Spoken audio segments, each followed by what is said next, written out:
Bonjour à tous et bienvenue à cette conférence de Thibaut Turchet et Alain Miller qui vont se présenter au sujet de l'écologie urbaine et de la gestion des déchets plus particulièrement. On va laisser M. Turchet commencer, comme ça après on pourra suivre sur l'échelle locale avec on peut peut-être commencer par dire tu, déjà. Ouais. Donc moi je m'appelle Thibaut, je suis avocat de formation. Moi j'appartiens à la caste des juristes que vous adorez. On est sur des combats à la fac entre sciences et droit, qui ne sont plus d'actualité. On fait beaucoup de politique dans notre asso. Au final, donc l'asso pour laquelle je travaille s'appelle Zero Waste France, qui fait émerger un peu ce qu'on appelle le mouvement zéro déchet en France depuis une vingtaine d'années. L'asso a été créée en 1997, donc le sujet des déchets est assez ancien finalement, mais ne perce dans le débat public que depuis quelques années, puisqu'en France d'autres sujets prennent aussi beaucoup de place, comme le nucléaire notamment. Quand on parle d'écologie ou des transports, l'agriculture, on ne voit pas forcément le sujet des déchets. Donc moi ça fait 4 ans que je travaille dans cette association-là, et dans mes fonctions il y a notamment la gestion d'un certain nombre de contentieux, puisque l'écologie, on pourra en reparler, est encore un sujet d'opposition et de conflit. Des cas comme Notre-Dame-des-Landes et autres qui sont très emblématiques démontrent bien que l'écologie n'est pas du tout quelque chose de consensuel. Au contraire, il y a beaucoup de combats, notamment juridiques, via les tribunaux, etc. Et puis une autre grosse partie de mon travail, c'est ce qu'on appelle le plaidoyer dans le langage associatif, qu'on connaît plus sous le nom de lobbying à l'heure actuelle. Alors lobbying, c'est un peu un terme effrayant, c'est pour ça que nous on dit plaidoyer. En gros, on essaye de faire avancer la thématique des déchets, une meilleure gestion des déchets via les réglementations, puisque évidemment ce sujet-là n'échappe pas à la réglementation décidée par l'État, à la réglementation fiscale, évidemment aux lois votées par le Parlement et tous les décrets, les arrêtés qui réglementent énormément de choses. Donc tout ça, c'est le fruit, on met tout ça dans un chapeau, plein d'intérêts convergents ou divergents, des industriels, des collectivités, des assos, etc. Et il en sort des réglementations sur lesquelles nous, il faut aussi qu'on influe pour faire en sorte qu'elles soient le plus protectrices de l'environnement, ce qui n'est pas toujours évident. Des fois on gagne, des fois on semi-gagne, des fois on perd complètement. Donc voilà, c'est beaucoup de travail d'analyse, de prise de parole, de réunion aussi, de rencontres avec plein d'institutions. Alors donc on est basé à Paris, puisque la France est faite comme ça, les ministères sont à Paris, les représentants d'intérêts aussi industriels pour beaucoup sont à Paris. Donc il faut qu'on échange, qu'on voit tous ces gens-là. Faut-il que j'en dise plus à ce stade ou, en gros, voilà. Ça fait déjà un bon panorama, je trouve, du concept de Zero Waste France et aussi de comment est-ce que ça s'articule avec les autres autorités. Du coup, je pense que ça peut être pas mal que vous présentiez un peu le travail de la mairie de Reims. Libre à vous pour le tutoiement, le vouvoiement. Oui, on peut se tutoyer sans problème. Donc moi je suis Laure Miller, je suis aussi avocate de profession et donc je suis élue à la ville de Reims, donc adjointe au maire. Je suis chargée de la voirie, des espaces verts et de l'écologie urbaine, et je suis aussi élue au Grand Reims, mais élue sans avoir de charge particulière, et je suis aussi élue au département, au conseil départemental. Et donc, alors à la mairie, pour ce qui me concerne plus directement, l'écologie n'est pas une compétence, entre guillemets, de la ville, d'une ville. On a un service développement durable, mais c'est donc une compétence qui est plutôt Grand Reims, donc communauté urbaine. Alors ça peut paraître un peu anecdotique, mais en fait ça ne l'est quand même pas du tout, puisque si c'est pas ma compétence, je ne peux pas faire voter quoi que ce soit au niveau de la ville de Reims. Donc après on peut ruser entre guillemets, on parlait du compostage tout à l'heure, et c'est vrai que moi j'ai voulu l'année dernière essayer de développer les composteurs collectifs, et c'est pas une compétence du coup normalement Reims, c'est une compétence Grand Reims. Mais comme en réalité il n'y a rien à faire voter au niveau de la mairie, au niveau des élus, quand on veut installer un composteur, c'est juste une histoire de domaine public, donc où mettre le composteur. Comme je suis en charge des espaces verts et qu'en l'occurrence je voulais les mettre sur des espaces verts, j'ai pu en mettre sans demander rien à personne, et finalement ça c'est... Donc voilà, parfois les questions de compétences sont anecdotiques, parfois c'est plus complexe si on veut modifier le système.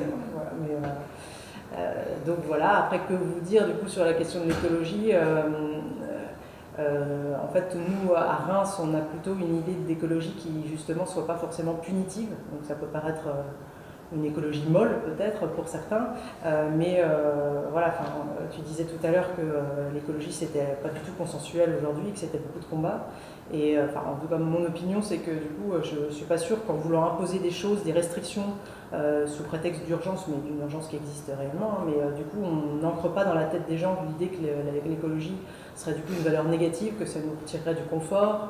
Et je crois que du coup, si on arrivait là, on aurait perdu un peu le combat de l'écologie. Et donc, voilà, je pense qu'il faut plutôt essayer de démontrer que l'écologie est une valeur éminemment positive, que ça nous permettra d'avoir une vie meilleure. Et du coup, en faisant passer ce message-là, essayer d'éviter les mesures vraiment trop drastiques, trop draconiennes et trop restrictives, sans l'accompagner d'un premier essai, en essayant de faire passer déjà un message, quoi. Je vois par exemple, Paris, ils ont décidé de restreindre l'accès des voitures à Paris, et je ne suis pas sûre que si on interroge les gens qui se tapent du coup 1 heure de bouchon le matin en plus, ils voient l'écologie comme quelque chose de vraiment génial. Alors évidemment, l'idée n'est pas de rien faire, puisque en tout cas le niveau de pollution à Paris est quand même important, mais je ne sais pas, il y a peut-être eu possibilité de conduire la politique d'une manière peut-être différente pour ancrer l'idée quand même que c'était plutôt une bonne chose d'en arriver là, mais peut-être pas d'une manière si forcée que ça. Voilà, c'est un exemple. Écoutez, je trouve que c'était une bonne transition vers la première partie de la table ronde. Vu qu'on part de Reims et qu'on est quand même dans un environnement qu'on côtoie tous les jours, je pense qu'on va commencer par la dimension locale de l'écologie urbaine. Donc à partir de maintenant, on va avoir un format relativement libre, c'est-à-dire que si l'un d'entre vous a une question, un moment, n'importe quoi, une intervention, quelque chose, une idée, libre à vous de lever la main pour montrer que vous avez quelque chose à dire.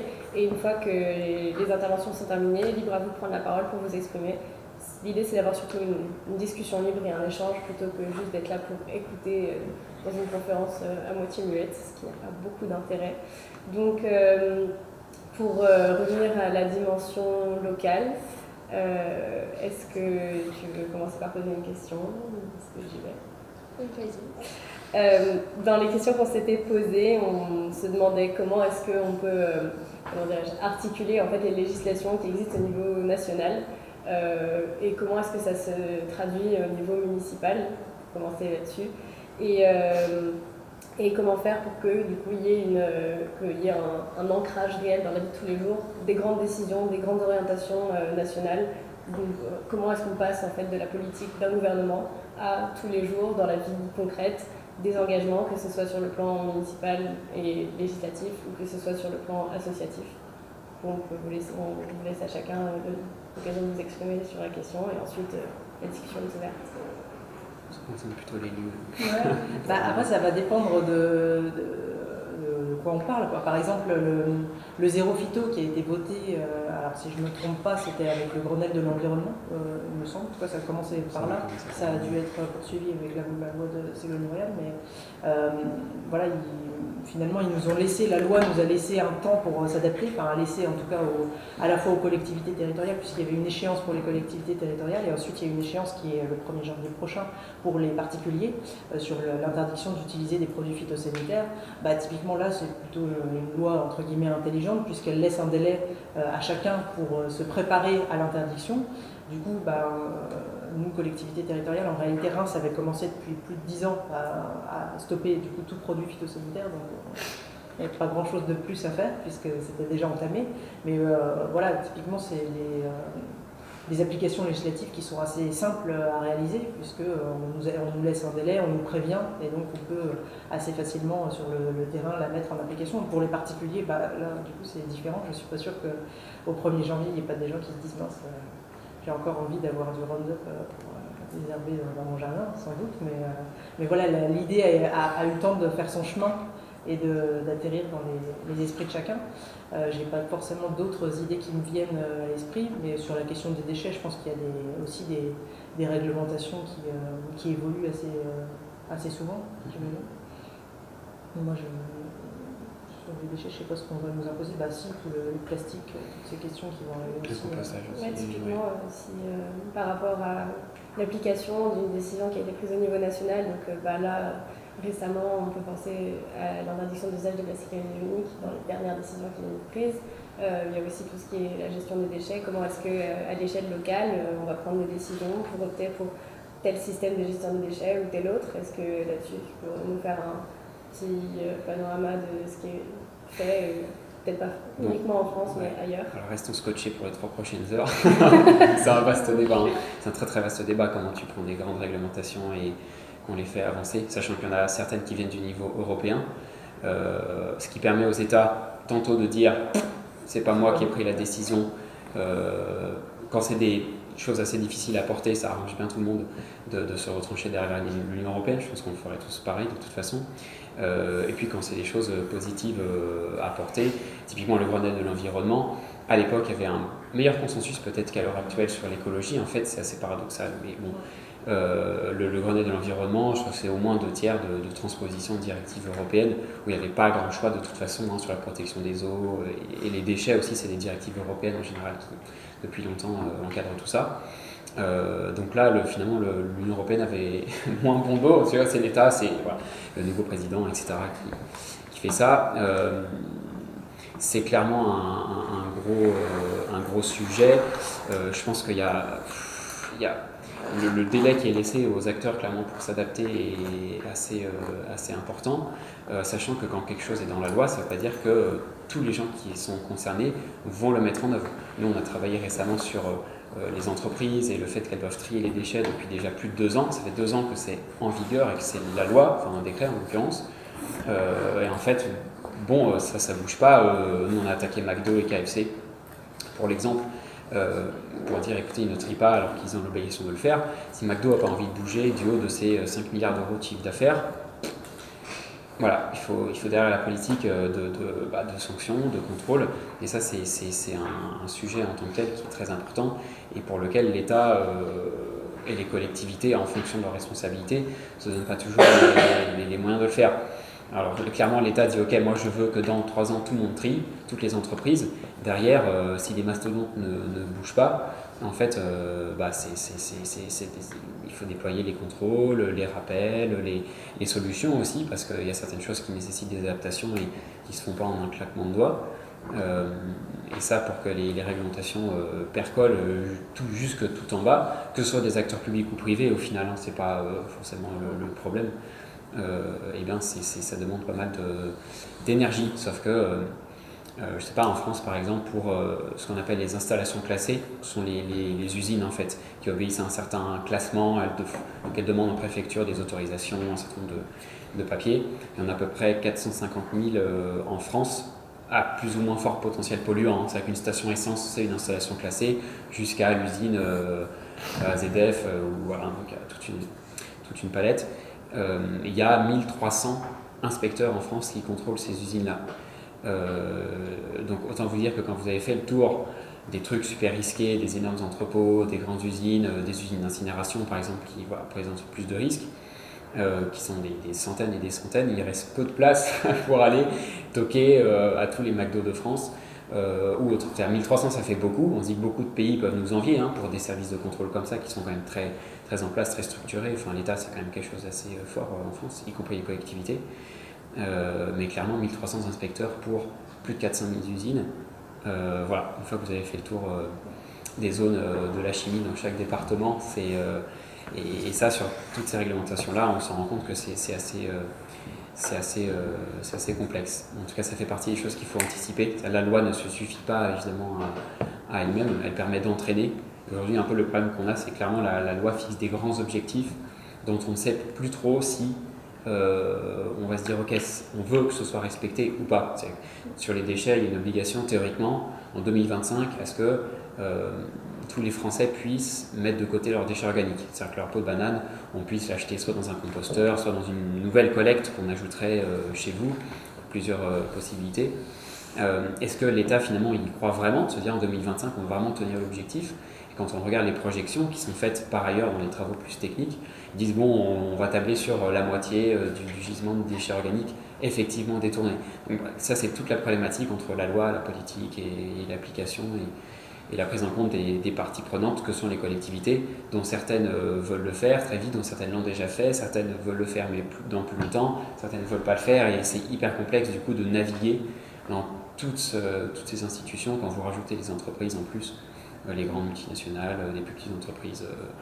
Voilà, c'est très très vague dit comme ça, mais clairement l'application concrète de la loi est pas toujours évidente, et il faut s'en donner les moyens, quoi, hein. Vous ne réussissez pas des partiels en disant je me donne pour objectif de réussir des partiels. C'est du temps à la bibliothèque, tout ça, et c'est du concret.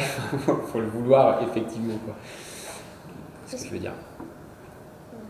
Moi j'ai une question. Donc là, une fois que la loi elle est passée, est-ce qu'il y a déjà eu des cas où il y a eu des sanctions concrètes contre ces entreprises par justement ces 1300 inspecteurs qui sont passés dans les lieux à risque, tout ça? Est-ce qu'il y a déjà eu des sanctions qui ont fait bouger les choses, ou est-ce que pour l'instant c'est encore compliqué de vraiment appliquer les sanctions? Ouais, bah ça dépend beaucoup des sujets, hein, parce que dans l'industrie, tu as les déchets, la chimie, enfin il y a énormément de choses. Ces inspections-là, elles donnent lieu à des remontrances quand il y a des non-conformités aux réglementations sectorielles qui sont hyper complexes, hein. Enfin, c'est très très sectorisé. C'est les arrêtés, c'est même pas le Parlement qui vote ces trucs-là, hein, c'est vraiment les arrêtés ministériels.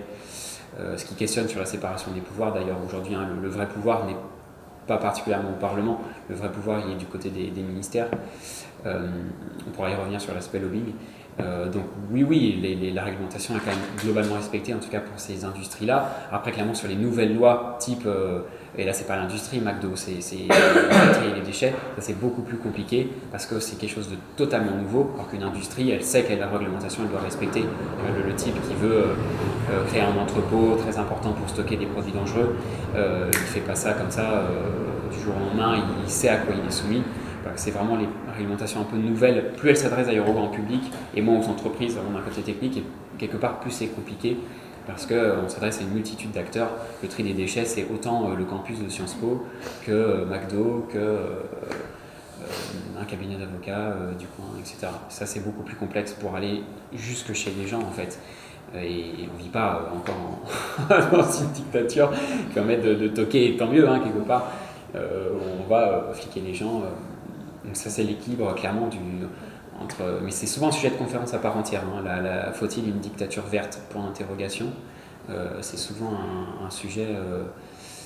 bon, dans 6 mois on pourra en faire un sujet assez très politique et très concret en même temps. Ouais. Et c'est juste pour finir tout ça, c'est quel type de sanctions? C'est des sanctions financières en général? Financier, pénal.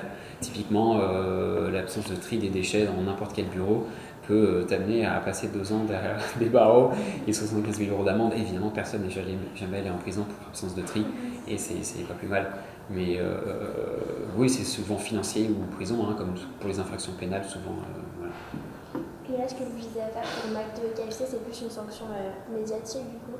Enfin, vous espérez attirer l'attention des médias pour que ce soit un coût en termes d'image et ensuite ce soit un coût en termes de pertes financières? Ouais, alors pour la petite histoire, donc on a porté plainte contre un McDo et un KFC Place de la République récemment. Il y a un envoyé spécial qui couvre un peu notre enquête, donc si ça vous intéresse, vous pourrez le regarder, ça dure 30 minutes. Le coup, c'est quand même obtenir potentiellement des condamnations des entreprises qu'on cible, hein, enfin des 2 McDo. Hein. On y va quand même pour la gagne. Voilà. Après, clairement, c'est une façon d'interpeller sur le groupe, parce que McDo, c'est 1500 restaurants, enfin, c'est énorme. Et évidemment, aujourd'hui, l'opinion publique est une grosse partie de comment l'écologie va avancer ou pas. Nous, dans les assos, ça fait partie de nos moyens de pression, c'est-à-dire pointer du doigt, et Greenpeace fait pareil pour Leclerc, sur les pesticides, sur Bolloré, la déforestation, voilà, plein de choses comme ça. Donc clairement, l'opinion publique et le fait de prendre à partie cette opinion via la presse, qui couvre quand même de plus en plus ces sujets-là, est très important, ça c'est clair. À voir si ça suffit pour les faire bouger. Qu'est-ce que vous pensez de l'instauration d'une police écologique pour pouvoir, parce que vous avez dit qu'il y avait 1300 inspecteurs qui font le tour des industries, etc. C'est la police, oui. Ouais, c'est ça. Et plutôt carrément une brigade écologique pour vraiment s'attarder sur des cas plus locaux et ainsi pouvoir vraiment faire respecter la législation. C'est eux. C'est eux, en tout cas pour les installations. Il y a même un service de gendarmerie qui s'appelle l'OCLAESP, je crois que c'est une trentaine ou une quarantaine de personnes de mémoire qui enquêtent vraiment sur la criminalité environnementale. Hein. C'est vraiment la criminalité organisée qui rapporte vraiment le truc pas net, quoi, au-delà de l'infraction, l'industrie qui pollue trop. Enfin, bon, il y a vraiment des cas de criminalité organisée. Cette police-là, elle existe, elle est structurée en France, mais probablement elle n'est pas assez dotée, quoi. 1300 inspecteurs, c'est quand même hyper complexe d'instruire en plus toutes les demandes, parce qu'il y a toujours une actualisation, il y a des nouveaux projets qui arrivent, des actualisations des usines actuelles, enfin tout ça est mouvant, hein, c'est pas figé. Donc clairement il y a un sujet sur le suivi, et ça s'appelle la police des installations classées, hein, ça porte ce nom-là. Voilà, je ne sais pas si tu as un avis. Et bon, les collectivités ont aussi un rôle de police, alors qui est réparti, hein, en fonction. C'est l'État qui suit les industries, les collectivités suivent plutôt ce qui concerne leur champ géographique. Donc ça, c'est toujours un vif débat, mais c'est vrai que même localement, il y a une forte importance à faire respecter même les arrêtés municipaux. Hein, la police municipale, c'est une forme vous pouvez décider des arrêtés, des interdictions, s'il n'y a pas de police municipale qui à un moment donné va... voilà, ça c'est un peu le même fonctionnement final, plus d'expérience que moi là-dessus. Vous trouvez qu'il y a un manque de volonté plutôt globale Volonté, politique, ça c'est global, c'est financier aussi. Ouais. Le ministère de l'Environnement s'est vu sucrer 1000 équivalents temps plein dans le nouveau projet de loi de finances. Donc clairement, c'est aussi des choix politiques à un moment donné de dire bon, c'est du temps de travail, c'est un coût, hein, payer les gens pour faire ça. Donc ouais, c'est un mélange de politique, de financier, la dette, tout ça. Il y a pas mal de financiers quand même. C'est qu'on c'est un peu l'environnement et un peu la variable d'ajustement aussi dans beaucoup de cas. Enfin, la taxe carbone dont on parle beaucoup, on pourrait aussi, ça fait des années que beaucoup de parlementaires se battent et puis des associations se battent pour qu'elle soit redistribuée aussi aux collectivités territoriales, puisque on a aussi nous des compétences en la matière et on nous donne de plus en plus de compétences en matière environnementale, mais on ne nous donne pas, l'État ne nous renverse pas des budgets spécifiques, donc ça pourrait être assez légitime qu'on ait une part de cette taxe carbone, même vraiment rien, parce que c'est énorme, c'est 9 milliards je crois, donc même un tout petit peu, et en fait chaque année, et Nicolas Hulot s'était battu pour ça, et il a perdu, et malheureusement je pense que le ministre actuel va peut-être batailler pour ça, mais qu'il ne va pas forcément gagner, donc c'est aussi une bataille budgétaire, quoi. C'est que nous on est un peu asphyxiés collectivités territoriales, on a de moins en moins de dotations, enfin en tout cas l'État souvent nous retire des dotations, on a à l'inverse de plus en plus de compétences qu'on nous donne, on ne veut pas augmenter les impôts, enfin après ça c'est des choix locaux, mais en tout cas nous par exemple on a dit en 2014 qu'on n'augmenterait pas les impôts,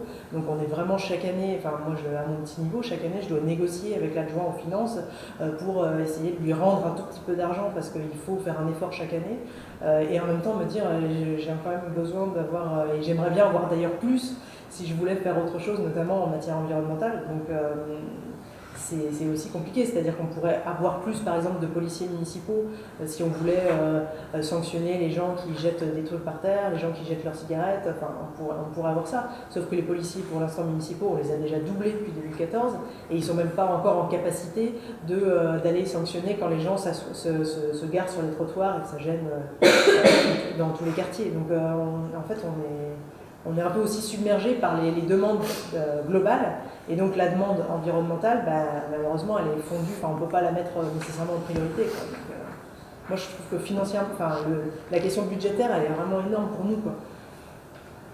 Et la question budgétaire, elle est principalement du coup au niveau de l'État.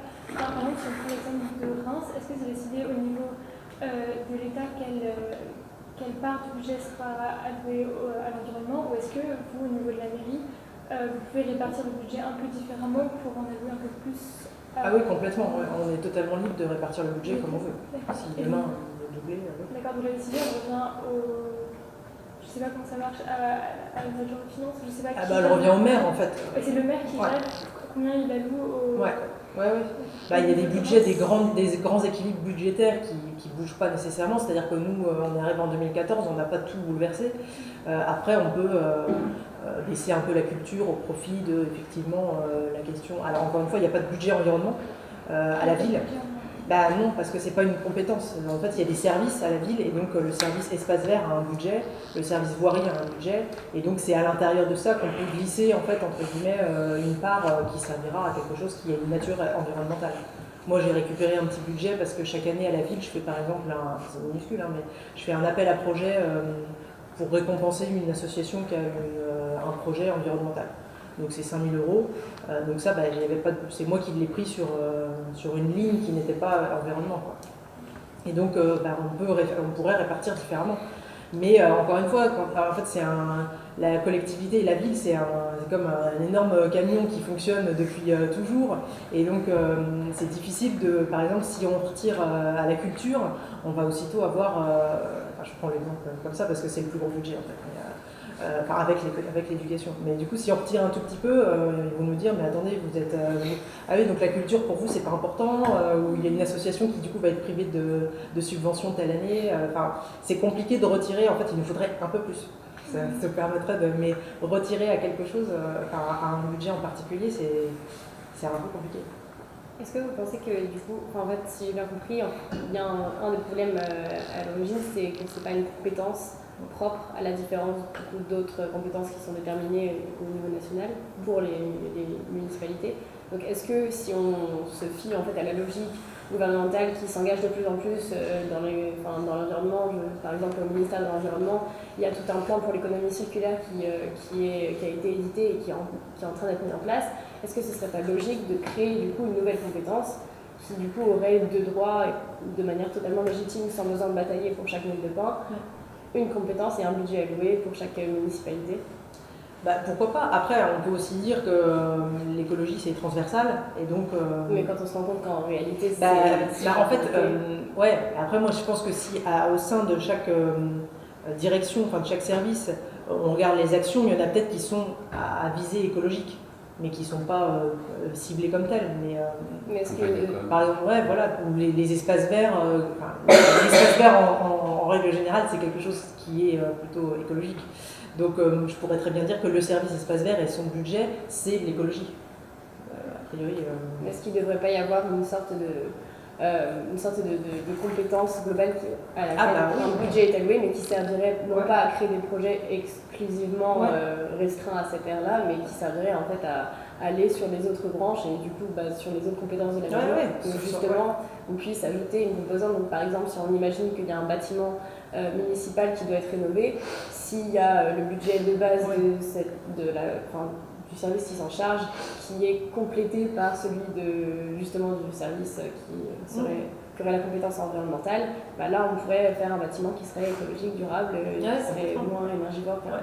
Après on le fait, il y a aussi beaucoup de choses qui se font assez naturellement, notamment sur les bâtiments. Dès qu'on rénove un bâtiment aujourd'hui, et je pense notamment aux écoles, on inclut cette dimension. Toutes les nouvelles écoles et toutes celles qui sont rénovées, elles sont, il y a la question énergétique et la question est forcément incluse. Donc maintenant nos bâtiments sont plutôt bons, les nouveaux. Donc ça se fait aussi, il y a beaucoup de choses qui se font assez naturellement sans qu'on ait besoin, sans que le maire ait besoin de dire je veux que les prochains bâtiments soient rénovés conformément à l'environnement. Ça se fait maintenant parce que tous les bâtiments de manière générale maintenant sont inclus dans cette logique. Donc il y a aussi beaucoup finalement de petites actions qu'on ne voit pas forcément parce qu'on ne fait pas de com dessus, mais qui sont plutôt des actions en faveur de l'environnement.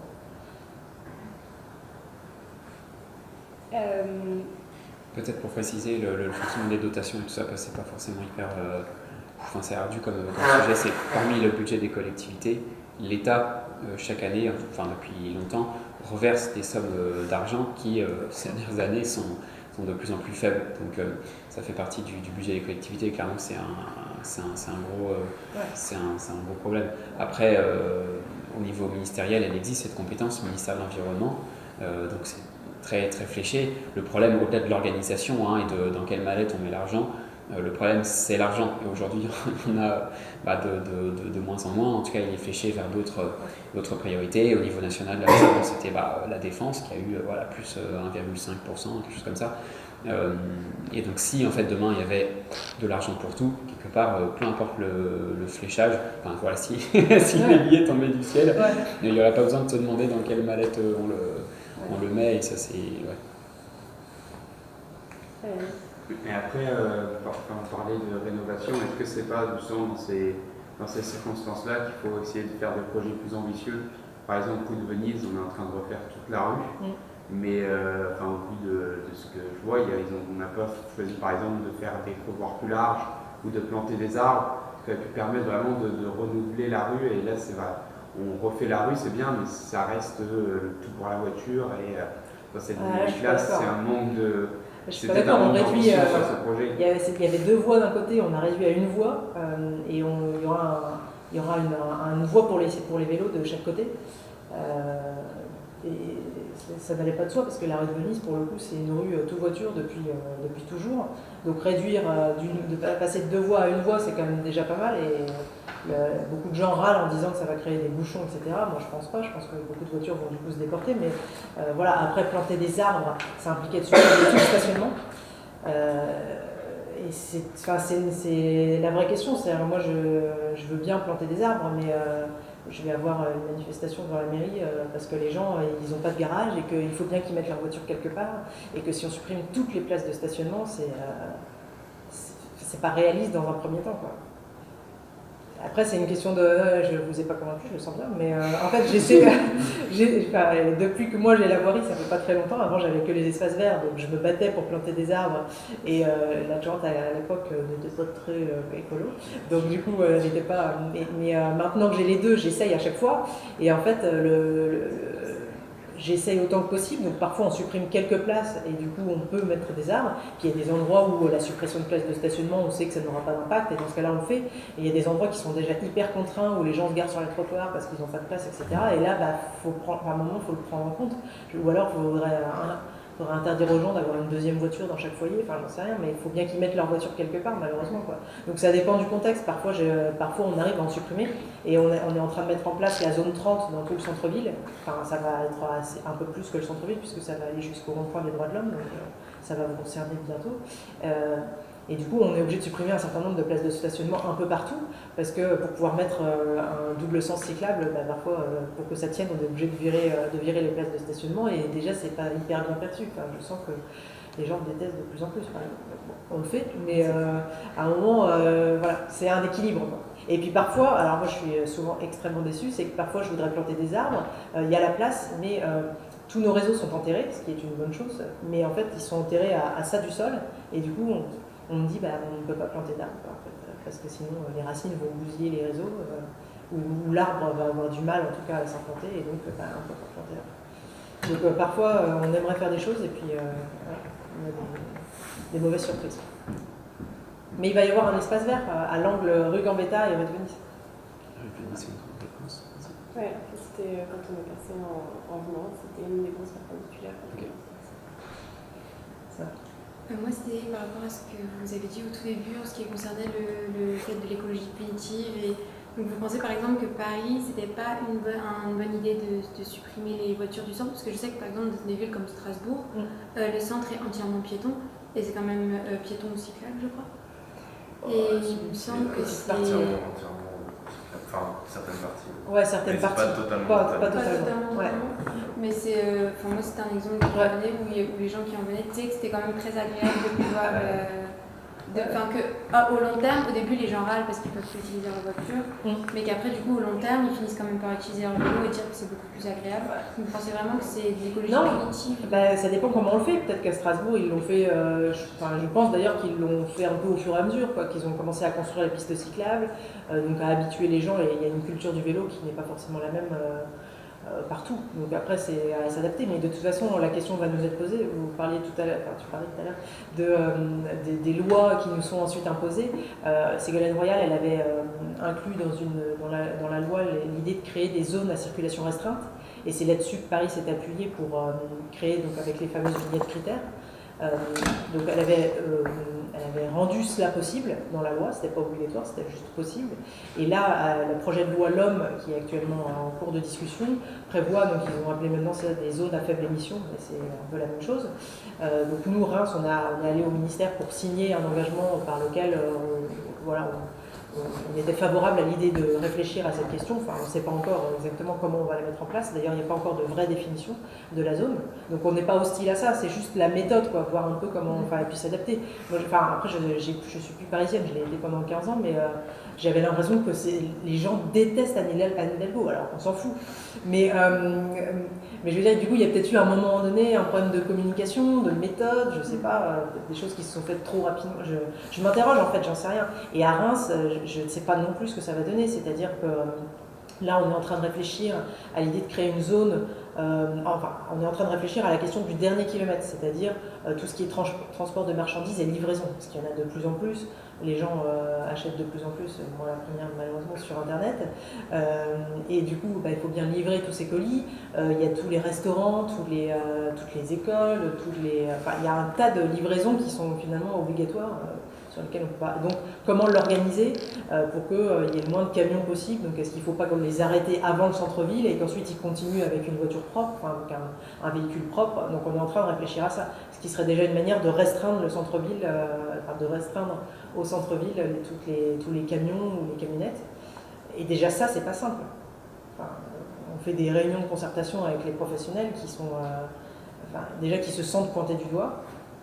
Ce qui n'est pas faux, mais et du coup, et eux ils ont eux-mêmes des contraintes, en fait chacun a une excuse, c'est-à-dire oui moi si je livre des produits frais, je peux pas les livrer à 2h du matin, les mettre dans un conteneur et puis que le professionnel vienne les chercher à 6h, ça sera plus frais.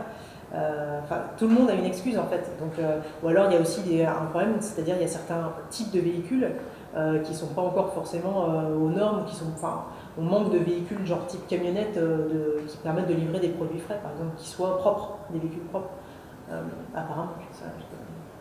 Mais donc c'est pas si simple que ça, donc on réfléchit à ça, et puis après l'idée de restreindre totalement à tous les véhicules, peut-être qu'on y viendra, j'en sais rien, peut-être que l'État va nous y contraindre vraiment. Après, moi je m'interroge, je me dis, il faudra peut-être que ça soit suivi d'autres mesures de la part de l'État pour aider les gens à changer de voiture, parce qu'on connaît tous des gens qui n'ont pas forcément les moyens de s'acheter une voiture propre, en tout cas qui soit considérée comme propre selon les vignettes critères, et qui du coup vont être entre guillemets sanctionnés. Après ils ne le sont pas véritablement, parce qu'on peut toujours très bien déposer sa voiture sur un parking relais et venir en tramway. Après il faut payer les tickets de tramway, il y a des gens qui sont aussi hyper justes à la fin du mois et pour qui ce ne serait pas forcément possible. Je ne voudrais pas en fait que ça sanctionne les gens qui n'ont pas les moyens de faire autrement. Oui, parce qu'après le système de relais, moi je sais par exemple ça se fait beaucoup à Rennes, Ouais. tout le monde garde sa voiture au métro pour aller à la gare, Ouais. Au final ça leur revient moins cher puisque une journée de parking ça leur revient un ticket. Ouais, c'est vrai. Mais je sais pas si ça... Si, ça fonctionne. Il y a trois gros parkings relais. Avec ce système, du coup, tu déposes ta voiture et tu as juste à payer ton ticket de tramway ou de bus et le parking est gratuit. D'accord. Donc ça fonctionne, mais ça ne fonctionne pas encore, ils ne sont pas remplis. Est-ce que, quand on parle de suppression de places de stationnement, après les gens ne savent pas comment se déplacer, est-ce qu'il y aurait pas une solution potentielle qui est de mettre en place des vélos en libre-service type vélo à Paris, aux endroits où on supprime les places de stationnement, vu qu'en même temps qu'on fait la transition avec de moins en moins de places de stationnement, essayer d'encourager les gens à prendre le vélo en les mettant à disponibilité à un coût abordable pour tout le monde. Alors on avait eu les vélos l'année dernière, avec une mauvaise expérience, mais du coup il y a une réflexion qui est en cours. Alors du coup c'est le maire qui l'amène directement, donc qui a rencontré les Deco et compagnie, tous ceux qui ont des systèmes. Donc on aura un système de vélo en libre service l'année prochaine, ça c'est sûr. Moi il y a quelqu'un de chez LIM, donc les trottinettes électriques, qui veut me rencontrer, donc qui aimerait bien implanter ça aussi à Reims. Donc ça aussi, ça va évoluer. Après, moi, je pense plutôt, en tout cas pour le vivre, parce que je fais tous les conseils de quartier, donc pas forcément le centre-ville, mais tous les conseils de quartier qui se réunissent régulièrement, toutes les questions qui reviennent, c'est le stationnement, parce qu'au-delà même de prendre un vélo pour faire un petit tour, parce qu'on a une course à faire en ville, en fait, maintenant, tout le monde a 2 voitures au moins par foyer, et au mieux un garage, et au pire 0. Et donc en fait c'est tous les soirs comment je vais garer ma voiture, c'est vraiment la problématique, on n'est pas du tout sorti du tout voiture, quoi. En tout cas à Reims. Après il y a peut-être d'autres villes qui sont différentes, mais chez nous vraiment, parce qu'il y a aussi beaucoup, il y a aussi une autre problématique, c'est que Reims c'est vraiment à l'inverse d'autres agglomérations au cœur de la campagne. C'est-à-dire qu'il y a beaucoup d'agglomérations avec des petits villages qui sont vraiment collés à la ville. Nous, quand on sort de Reims, à part Tinqueux, Besanne, etc., c'est la campagne. Et donc les gens, il n'y a pas de transport en commun, donc ils sont obligés à un moment d'utiliser leur voiture. J'ai une question pour avoir vos deux réponses. Selon vous, quel est le principal aspect à prendre en compte et travailler sur quel aspect primordial quand on va instaurer une ville durable, que ce soit par exemple la gestion des déchets, de l'énergie? Quel est le plus important à travailler sur tout en même temps? Il n'y a pas un sur lequel on doit mettre la priorité? Qu'est-ce qu'on annonce en premier quand on arrive et qu'on est, par exemple, quand on arrive toute fraîchement nommée adjointe au maire de l'Espace Vert, sur quoi on va commencer par se concentrer? Du coup, moi, comme j'étais, encore une fois, là, c'est pas très glamour, mais c'est aussi une histoire de compétences, c'est-à-dire la compétence énergétique, je l'ai pas, la compétence des déchets, je l'ai pas, donc voilà, moi je me concentre, moi je pense effectivement que la question de la mobilité est peut-être assez importante, et pour nous notamment, très importante, notamment parce que la question de la pollution est en partie due au transport, donc si on veut résoudre cette question de la pollution, il faut en passer par la question des différentes mobilités. Et c'est surtout aussi parce que c'est peut-être la plus complexe à régler compte tenu des habitudes des uns et des autres. C'est compliqué de cibler un sujet prioritaire. Je sais que souvent ça fait envie de se dire alors ça c'est le truc, hein, si on sort du nucléaire on va résoudre tous les problèmes. Bon, clairement il y a des gros sujets comme aujourd'hui l'énergie, c'est quand même ce qui permet à notre société de fonctionner. Le TGV c'est l'énergie, tout est de l'énergie. Donc c'est quand même un certain gros sujet, l'agriculture et tout ça, mais bon, les prioriser finalement quelque part c'est quand même assez dommage, d'autant plus que la ville c'est la concentration de tous ces problèmes-là. C'est-à-dire qu'il n'y a plus d'agriculture en ville, c'est une concentration d'énergie, la construction, le transport, c'est tout l'excédent de la campagne à partir de la révolution industrielle et même avant le Moyen-Âge qu'on a mis dans la ville. Donc la ville est un excédent de ce que produit le reste du pays. L'eau, etc. Peut-être pour répondre à côté, parce que tout est important et chaque sujet a sa technique. Hein. Les déchets, c'est composter, la réintroduire de l'agriculture, enfin il y a beaucoup de choses, mettre des transports doux, etc. Peut-être pour taper un peu à côté, je pense que le plus important aujourd'hui c'est la psychologie. En fait, la transition écologique, c'est peut-être pas avant tout, mais de façon très importante de la psychologie. D'où cette question de plus ou moins forcer, quelle radicalité dans les mesures ou pas. On a envie d'aller très très vite, forcément. Plus on veut aller vite, plus on va essayer de prendre des mesures radicales, que ce soit la fiscalité, que ce soit les obligations, vous faites ça, vous arrêtez de faire ça, vous arrêtez de manger de la viande, etc. Ce sont des choses vers lesquelles il faut tendre, et on le sait, mais à quelle vitesse? Et le problème, c'est qu'on ne fait pas pousser la salade en tirant dessus, quoi. Nous, dans les assos qui avons un discours radical, on passe nos journées à dire ça va être la catastrophe si on ne change pas. Moi, je me rappelle la première fois que j'ai eu un pote qui avait une imprimante à l'époque, je voulais tirer le papier pour que ça imprime plus vite. En fait, ça ne marche pas. Et la transition écologique, c'est pareil. Tu veux que ça sorte plus vite, mais à un moment donné, la psychologie humaine bloque ça. Alors derrière la psychologie, il y a évidemment de l'idéologie, il y a de la politique potentiellement derrière, est-ce qu'on est d'accord, pas d'accord, etc. Il y a aussi le déni, on en parlait tout à l'heure avant la conférence, tout le monde a vu plus ou moins passer le truc des 15 000 scientifiques qui lancent un appel, sinon c'est la cata, enfin on a plus...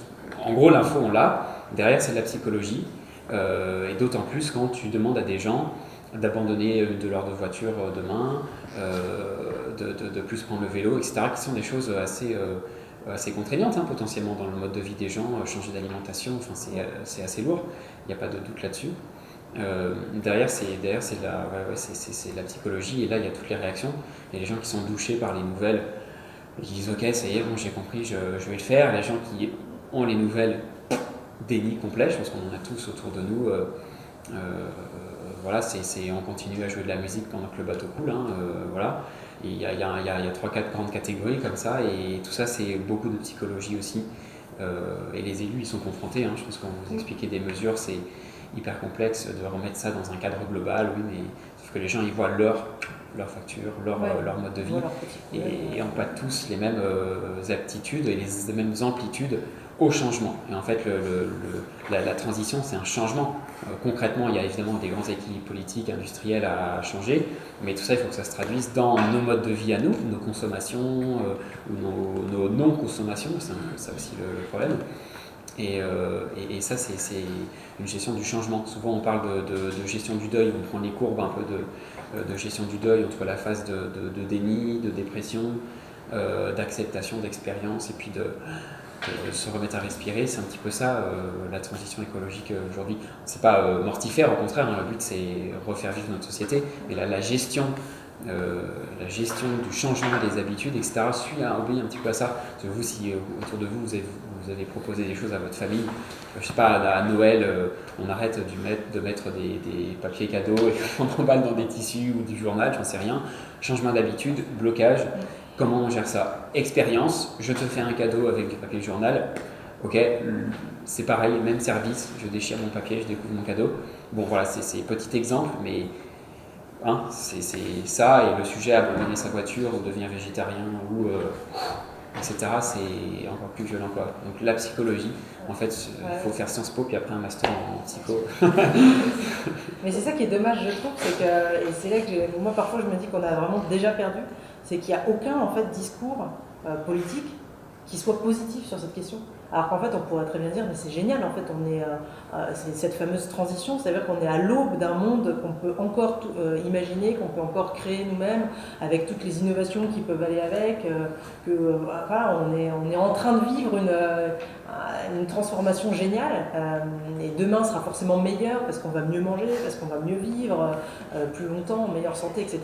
Et en fait, personne ne le dit, c'est-à-dire qu'on dit, il y a urgence, c'est horrible tout ce qu'on est en train de faire, on culpabilise à mort tout le monde, et à aucun moment on leur dit mais attendez, on est à un moment absolument génial où on peut tout imaginer, et c'est justement cette phase qui est passionnante, qu'on va tous vivre ensemble, avec évidemment peut-être des changements, etc., mais c'est des changements qui normalement sont des changements pour aller vers quelque chose de mieux, mais personne n'a un discours vraiment positif sur l'écologie. Enfin, Macron, moi, voilà, je ne trouve pas qu'il soit extrêmement positif sur la question, d'ailleurs peut-être pas non plus extrêmement volontariste, et donc il n'y a vraiment pas vraiment de leader aujourd'hui politique qui porte un vrai discours et un beau discours qui puisse enthousiasmer les gens. Et d'ailleurs, ça fait pas mal de campagnes où on n'a pas, de manière plus générale, de vrai enthousiasme sur quelle sera la société de demain. On a des campagnes présidentielles où on nous livre une recette de mesures pour évidemment faire des économies, enfin, c'est important, pour réduire la dette, etc. Mais ça fait bien longtemps qu'on n'a pas quelqu'un qui nous a imaginé la société d'après. De manière plus générale, et ça manque peut-être. En tout cas, ça rendrait la question écologique peut-être plus abordable pour tout le monde. Juste, je voulais revenir, vous avez parlé d'agriculture. Est-ce que vous avez déjà eu des projets à Reims d'agriculture urbaine? Je sais pas, je sais qu'à Paris, on a déjà mis dans des parcs des ruches ou des jardins partagés. Alors, on a déjà pas mal de jardins partagés, enfin pas mal, on a 12 jardins partagés à Reims, qui sont disséminés, gérés par des associations, plus il doit y en avoir quelques-uns qui sont gérés par des bailleurs sociaux, donc dans les quartiers prioritaires. Donc ça existe, on a des projets pour en créer d'autres avec les habitants. Et sur les ruches, on a pas mal de ruches. Alors on ne communique pas forcément là-dessus, mais on travaille avec des apiculteurs marnais, et donc on a pas mal de ruchers qui sont soit sur des bâtiments municipaux, soit au parc de Champagne. On pourrait sans doute faire plus, et d'ailleurs on fera sans doute plus dans les années à venir. On travaille en fait avec eux, et c'est eux qui nous disent où les mettre ou ne pas les mettre, mais voilà, on a déjà ça. Mais on doit pouvoir avancer davantage sur ces sujets, mais ça existe déjà. Si ça vous intéresse, il y a une exposition en ce moment à Paris, au pavillon de l'Arsenal, c'est près de Bastille, qui s'appelle Capitale agricole, qui retrace le passé agricole de Paris, des alentours de Paris, jusqu'à la Seconde Guerre mondiale, époque à laquelle ça part en vrille. Mais jusqu'en fin 19e, je crois que vraiment les alentours de Paris, enfin Île-de-France et moins que l'Île-de-France, nourrissaient 70% de la population. Assez impressionnant. Si ça vous intéresse, elle est encore là jusque tard, donc vous pouvez prendre des billets moins chers. Voilà, Capitale agricole. Et c'est un peu lié, mais en France, on voit qu'il y a de plus en plus d'éco-quartiers ou d'éco-cités, par exemple à Bordeaux ou même à Paris, dans plusieurs villes, et qui essayent d'inclure justement des acteurs privés, publics, les habitants aussi. Et je me demandais comment est lancée cette initiative et comment c'est financé. Est-ce que c'est les villes justement, comment ça se fait que certaines villes ont le budget de mettre en place des tels quartiers qui, pour le coup, sont des zones très développées au niveau de la transition écologique et du développement durable. Donc, par exemple, à Reims, comment un projet comme ça pourrait être lancé? Comment ça se fait que dans d'autres villes ce soit possible et qu'ici, vous avez l'air de dire que c'est très compliqué, quoi. Alors, bonne question. J'avoue, je pense qu'effectivement, c'est des partenariats aussi avec du privé. Mais il y en a un écoquartier du côté de Dauphinot qui existe et c'était aussi porté par des privés. Après, voilà, je pense pas qu'il y ait d'aide de l'État, j'avoue que j'en sais rien. Je ne sais pas si l'État a aidé là-dedans.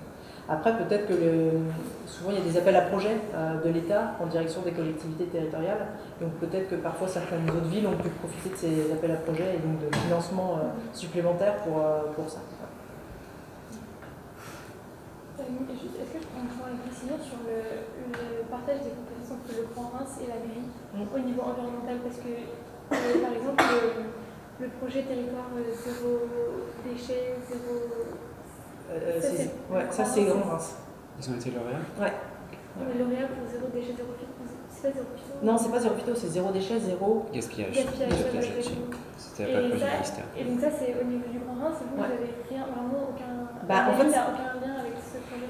Enfin, c'est plus gros, enfin, c'est le Grand Reims qui porte, mais comme Reims, c'est quand même 80% du Grand Reims. Du coup, dans les faits, c'est nous qui en tirons profit. C'est-à-dire qu'il y a des... je sais que du coup, il y a eu des contrats, on a des agents qui ont été recrutés grâce à ça. C'est-à-dire ça a été c'est des postes qui sont financés grâce à cet appel à projet. Et puis on avait, comme je vous en avais parlé, on avait lancé le Gourmet Bag qui était avec les restaurants et ça avait été financé par exemple aussi par les zéro déchet, zéro gaspillage. Et donc ça c'était financé par le Grand Reims, mais en réalité c'est Reims qui en a profité puisque les restaurants qui ont joué le jeu c'était exclusivement des restaurants rémois. Donc en fait c'est pas si grave que ça le fait que ça soit une compétence Grand Reims parce que la plupart du temps c'est comme sur la question de la zone à circulation restreinte. En fait souvent c'est le Grand Reims qui est invité à venir à Paris pour signer, etc. Mais en fait, c'est quand même juste Reims qui sera impacté. Donc voilà, c'est du détail. Après, c'est une question budgétaire, mais si on veut vraiment faire quelque chose, on le fait avec le Grand Reims. Et puis voilà. Voilà, il y a des appels à projets auxquels on a répondu sur on est ville respirable en 5 ans, par exemple. C'est moi qui ai candidaté, mais du coup, je me suis appuyée sur le Grand Reims. Même si de fait c'est quand même la ville de Reims qui a eu la volonté de se porter candidate. Donc c'est du détail. Peut-être, est-ce qu'il y avait des bras qui avaient levé? Oui. Jaco et Sarah. Juste une petite question que je pose à vous, du coup, pourquoi est-ce qu'à Reims il n'y a pas de poubelle dans la rue? Pourquoi est-ce que les gens mettent les sacs poubelles directement sur la route? Et je trouve que justement ça incite pas forcément à faire le tri sélectif. De grosses poubelles, vous voulez dire? Ouais, Alors en fait, les grosses poubelles, il y en a que pour les maisons individuelles et pour les, à mon avis, peut-être les collectifs, mais qui ont la possibilité de les ranger en fait. C'est-à-dire qu'on a beaucoup d'immeubles avec zéro place pour pour ensuite rentrer les poubelles une fois que les poubelles ont été vidées. Et donc dans ces cas-là, on ne distribue pas de grosses poubelles. Donc les gens sont invités à poser leurs sacs effectivement dehors juste avant que les éboueurs passent. Je pense que c'est assez audible dans le sens où si vous ne pouvez pas rentrer votre grosse poubelle, elle reste toute la journée dehors et c'est quand même pas non plus exceptionnel en termes d'image. Ouais. Est-ce que c'est une poubelle à côté pour tout ce qui est recyclage? En fait, quand vous avez une maison, enfin je ne sais pas si c'est ça la question, mais quand vous avez une maison individuelle et la possibilité de rentrer vos grosses poubelles avec le couvercle là, poubelle. Enfin, je sais pas comment. Donc vous avez droit à une poubelle verte et une poubelle jaune pour faire le tri. La poubelle jaune devant être sortie le jeudi. En tout cas en centre-ville c'est comme ça dépend peut-être des quartiers. En revanche, si vous n'avez pas la place pour ranger ces grosses poubelles, ensuite une fois que les éboueurs sont passés, vous sortez vos poubelles plastiques le soir en fait. Mais le tri peut se faire effectivement. Toi tu penses que ça incite pas au tri? C'est plus difficile. Pourquoi par exemple vous ne mettez pas des grosses poubelles sur les trottoirs où les gens pourraient justement mettre. Par exemple, je sais qu'il y a ça dans une cuisine italienne, mais des poubelles le jaune par exemple, c'est pour les poubelles non recyclables et le marron, je crois que c'est les déchets recyclables. Ça aiderait les gens à visuellement distinguer pour faire le tri. Mais du coup, ce sera des poubelles publiques dans l'espace public, c'est ça. Ce serait des poubelles publiques, c'est-à-dire qu'ils restent vraiment à un endroit qu'on ne rentre pas. Ouais. Comme les poubelles qu'on a dans la rue, mais qui sont juste uniques, sans tri. Ouais, si, c'est des corbeilles, quoi. Ouais. Juste pour te répondre, du coup, si on n'a pas de contenant, au final, le sac poubelle, il est de couleur grise ou jaune aussi. Moi, je vois pas en quoi le visuel, ça va changer quoi que ce soit, sachant que la poubelle, le sac poubelle a déjà la couleur qui t'indique comment faire le tri aussi. Le visuel, lorsque tu poses ta poubelle, ça t'aide à... ça, je trouve que c'est juste pour... je vois pas l'intérêt. C'est le tri que tu dois faire avant de d'aller mettre les poubelles. En fait, toi, tu parles par exemple dans les gares. Dans les gares, on a une double poubelle, une double corbeille, voilà, avec jaune et noir pour faire le tri, c'est ça? Par exemple. Tu voudrais qu'il y ait ça dans toutes les rues, en fait? Oui, en fait, ça donnerait des contenus pour des repères. Ah oui, ça. Ouais, il faudrait qu'on change toutes les poubelles. Alors, je suis pas en charge des déchets, mais je pense que du coup, ça a un coût. Mais après, on pourrait, en renouvelant les poubelles, enfin les corbeilles du coup dehors, les modifier en faisant des corbeilles qui permettent de faire le tri. Ça, j'y ai déjà pensé, mais je sais pas combien ça coûte et comme, voilà, faut choisir ses combats et comme c'est, voilà, je l'ai pas encore. Mais ce sera pour le prochain mandat. Sarah, t'as une question? Par rapport à ONG, donc j'aimerais savoir déjà une question dans quels autres pays vous êtes implantés, parce que vous n'êtes pas implanté qu'en France, je pense. Et ensuite, quels sont vos principaux objectifs en France? Juste avant de prendre la question. Quelqu'un a une question spécifiquement pour leur modèle? Moi, c'était juste pour revenir vite fait sur les poubelles. Ouais. Est-ce que par exemple, ce serait possible d'envisager une collecte de compost pour quand c'est pas possible de mettre un compost en place? Je sais que ça se fait dans certaines villes. Enfin, nous, par exemple, on a 3 poubelles et les éboueurs ramassent aussi le compost. Le compost, en fait. Tu viens d'où? Pardon? Tu viens d'où? De Rennes. D'accord. Enfin, j'habite en Rennes. Tout est envisageable. Après, de toute façon, tout est inclus en fait. Mais c'est envisageable. Là, comme on met en place des composts collectifs, il y a moyen de venir avec son petit seau qui sont gratuits si tu veux un seau à compost et d'aller, plus il y en aura, plus ça sera simple d'aller dans le parc d'à côté qui a quelques dizaines de mètres pour. Mais voilà, pour l'instant, on n'a pas. Je pense qu'il faut peut-être aussi que ça rentre un peu plus dans l'esprit des Rémois. On essaie de communiquer là-dessus. On forme les gens qui le veulent gratuitement au compost, parce qu'il faut aussi se former. Pour quelqu'un qui ne sait pas du tout comment on fait, on peut aussi faire n'importe quoi quand on fait du compost. Donc là, on essaie vraiment de former un maximum de gens. Et peut-être qu'après, effectivement, quand ça sera hyper répandu, on pourra passer à la phase collecte. Ouais, ça serait une bonne idée. Ouais. Merci beaucoup. Les déchets sont toujours hyper passionnants dans les réunions publiques. Je sais que les élus sont très pris à partie sur ces... Ouais, mais le stationnement. Aussi, ouais. Ah, c'est vraiment la problématique. Moi, et la circulation. J'avais une dernière question concernant la mobilité. C'était est-ce que vous avez envisagé la gratuité des transports publics? Parce que j'ai même du problème du ticket de tram, du prix du parking. Est-ce que vous pensez... Alors, effectivement, moi je crois que c'est une fausse bonne idée. Pour plein de raisons, notamment le fait que, en fait, il y a à peu près 250 réseaux de transport en commun en France. Il y en a genre 20 qui ont essayé. Donc on a un retour d'expérience qui est assez relatif. Et sur le retour d'expérience, la plupart des villes qui l'ont mis en place, c'était pour booster leur réseau quand elles venaient de le créer. Donc c'était pour essayer de faire venir les gens et de le faire, de faire en sorte qu'il soit attractif et que les gens puissent l'utiliser. Et dans les autres qui ont expérimenté la gratuité alors que le réseau était déjà en place, ils se sont rendus compte qu'en réalité, il n'y avait pas beaucoup plus de gens qui l'utilisaient. C'est-à-dire que celui qui a vraiment envie d'utiliser sa voiture, c'est pas parce que le transport est gratuit qu'il va modifier son comportement. Ça, c'est le premier point. Il y en a un deuxième sur lequel je m'interroge, mais alors là, j'ai pas la réponse, c'est qu'en général, ce qui est gratuit n'a pas de valeur et ce qui n'a pas de valeur n'est pas respecté. Donc je me demande dans quelle mesure les transports seraient peut-être moins bien, il y aurait plus d'incivilité dans des transports gratuits. Mais bon, ça, c'est peut-être une question annexe. Et le troisième point, c'est qu'en réalité, dans la vie, rien n'est gratuit. Et qu'en fait, il faut quand même que quelqu'un paye et que les transports en commun à Reims, c'est 40 millions d'euros par an. Et que du coup, si on les rend gratuits, il faut récupérer 40 millions d'euros. Et c'est pas ça.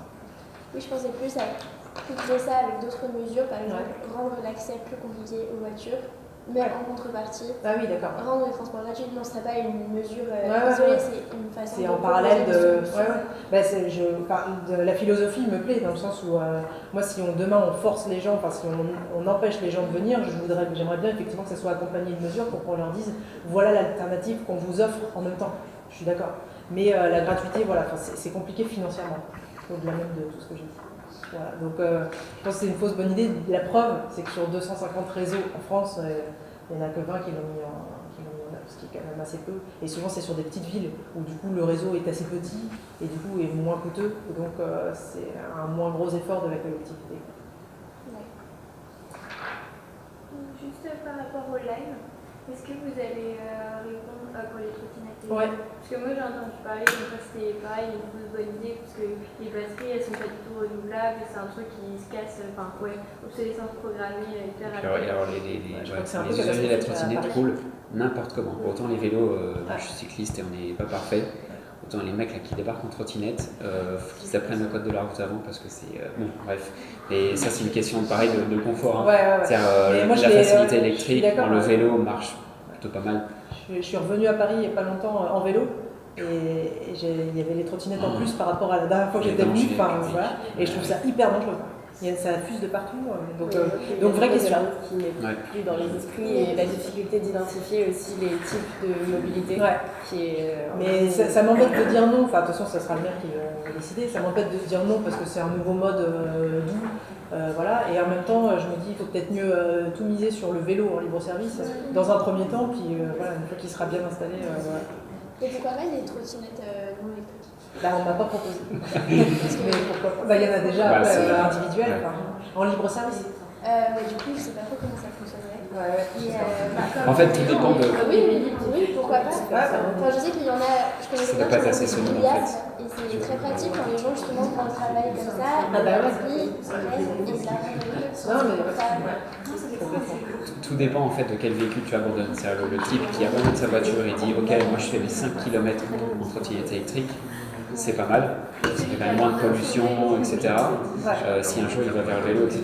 Le gars qui abandonne son vélo pour une trottinette électrique, et ça c'est toute la question du confort dans la transition qu'on veut mener. Il y a une perte de confort si on abandonne le pétrole et l'électricité pas chère nucléaire. Il y a forcément une perte de rendement. Un marché, c'est moins efficace qu'un litre de pétrole. Donc, et ça, c'est toute la question aussi. Après, ça dépend ce qu'on entend par le terme confort. Il y a une question de santé qui est. On peut penser que le pétrole c'est plus confortable, mais en termes de qualité de l'air, on a ressent la pollution à Paris. C'est clair. Du coup, en termes de. Je parle du pur confort. Oui, de faire 5 minutes de vélo, peut-être que les gens au début vont rechigner, ensuite se dire mais je me sens tellement mieux quand j'ai fait depuis que je travaille en vélo. Bien sûr. Si on pareil que l'environnement D'autant que je crois que c'est prouvé que c'est dans la voiture que tu ressens le plus la pollution. Plus qu'à vélo. 4 fois plus important. On ressent 4 fois plus ça, c'est la pollution que quand on est à l'air libre. Donc ça vaut le coup. Une dernière question On va me mettre en retard pour la réunion. On attend. Merci beaucoup d'être venu. Merci. C'est ça, je voulais pas trop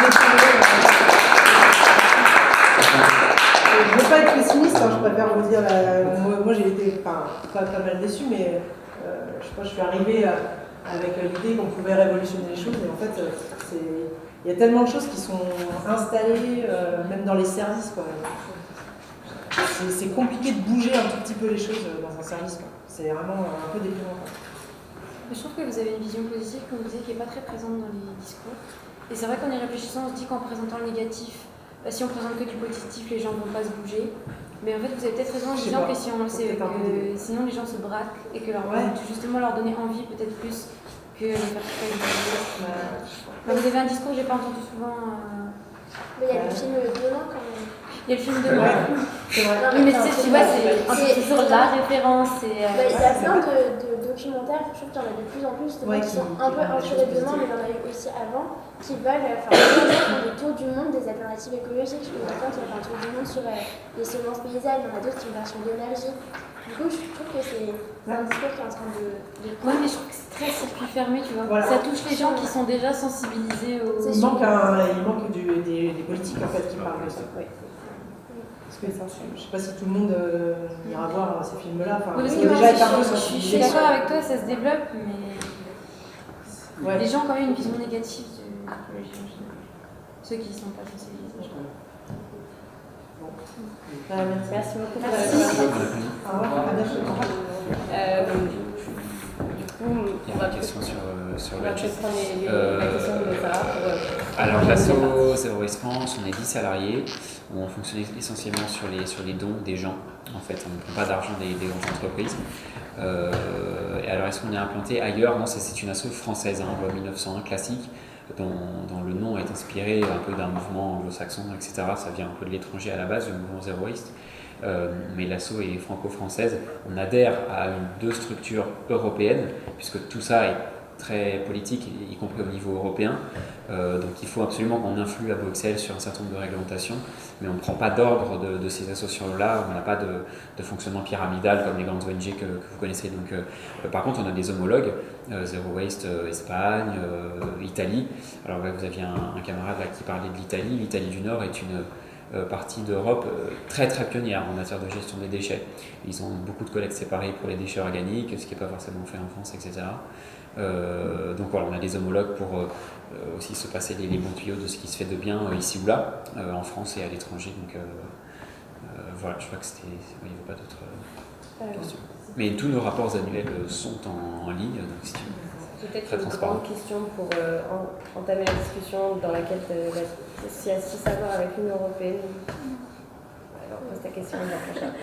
Non, c'est plus une question par rapport à ce que disait Giacomo sur les déchets justement. Ouais. Est-ce que vous pensez que c'est mieux d'investir dans des politiques de tri des déchets, comme il disait, mettre des poubelles pour inciter les gens à trier, ou est-ce que, en fait, c'est suite à l'usinage d'envoyés spécial justement, ou est-ce que vous pensez que c'est mieux d'investir dans des politiques d'aller vers le zéro déchet pour justement éviter d'aller vers le tri qui au final, on l'a vu, ne sert pas forcément à grand chose au final. Voilà.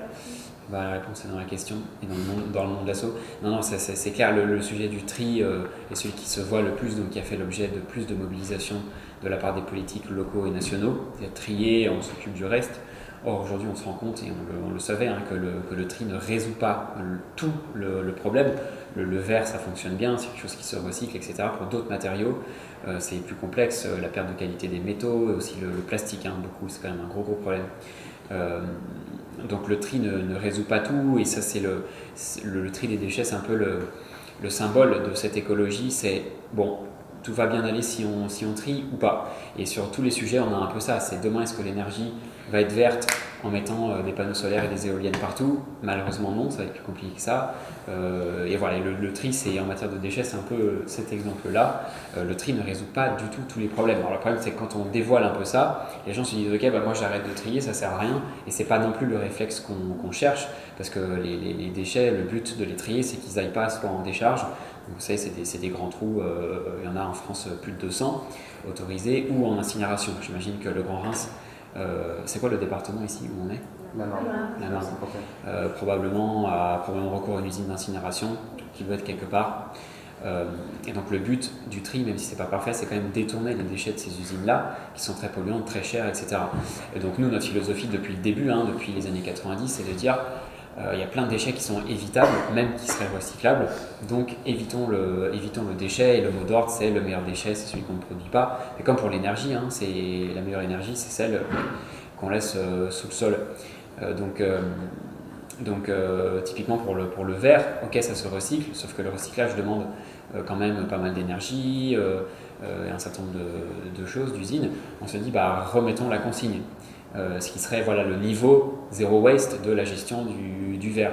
Et idem pour le plastique. Avons-nous vraiment besoin de boire de l'eau en bouteille? Là où théoriquement on a quand même des réseaux d'eau qui fonctionnent pas mal, des gourdes, etc. Et donc tout ça, c'est à la fois un mode de vie, c'est très individuel. C'est moi dans mon petit chez moi, est-ce que j'achète en vrac, etc. Et c'est très important d'être dans cette action-là. Mais c'est aussi des politiques publiques. C'est-à-dire que si la consigne aujourd'hui a du mal à revenir comme truc global qui fonctionne, quoiqu'ici étant déjà dans l'Est, peut-être que ça fonctionnait un peu mieux que dans le reste de la France.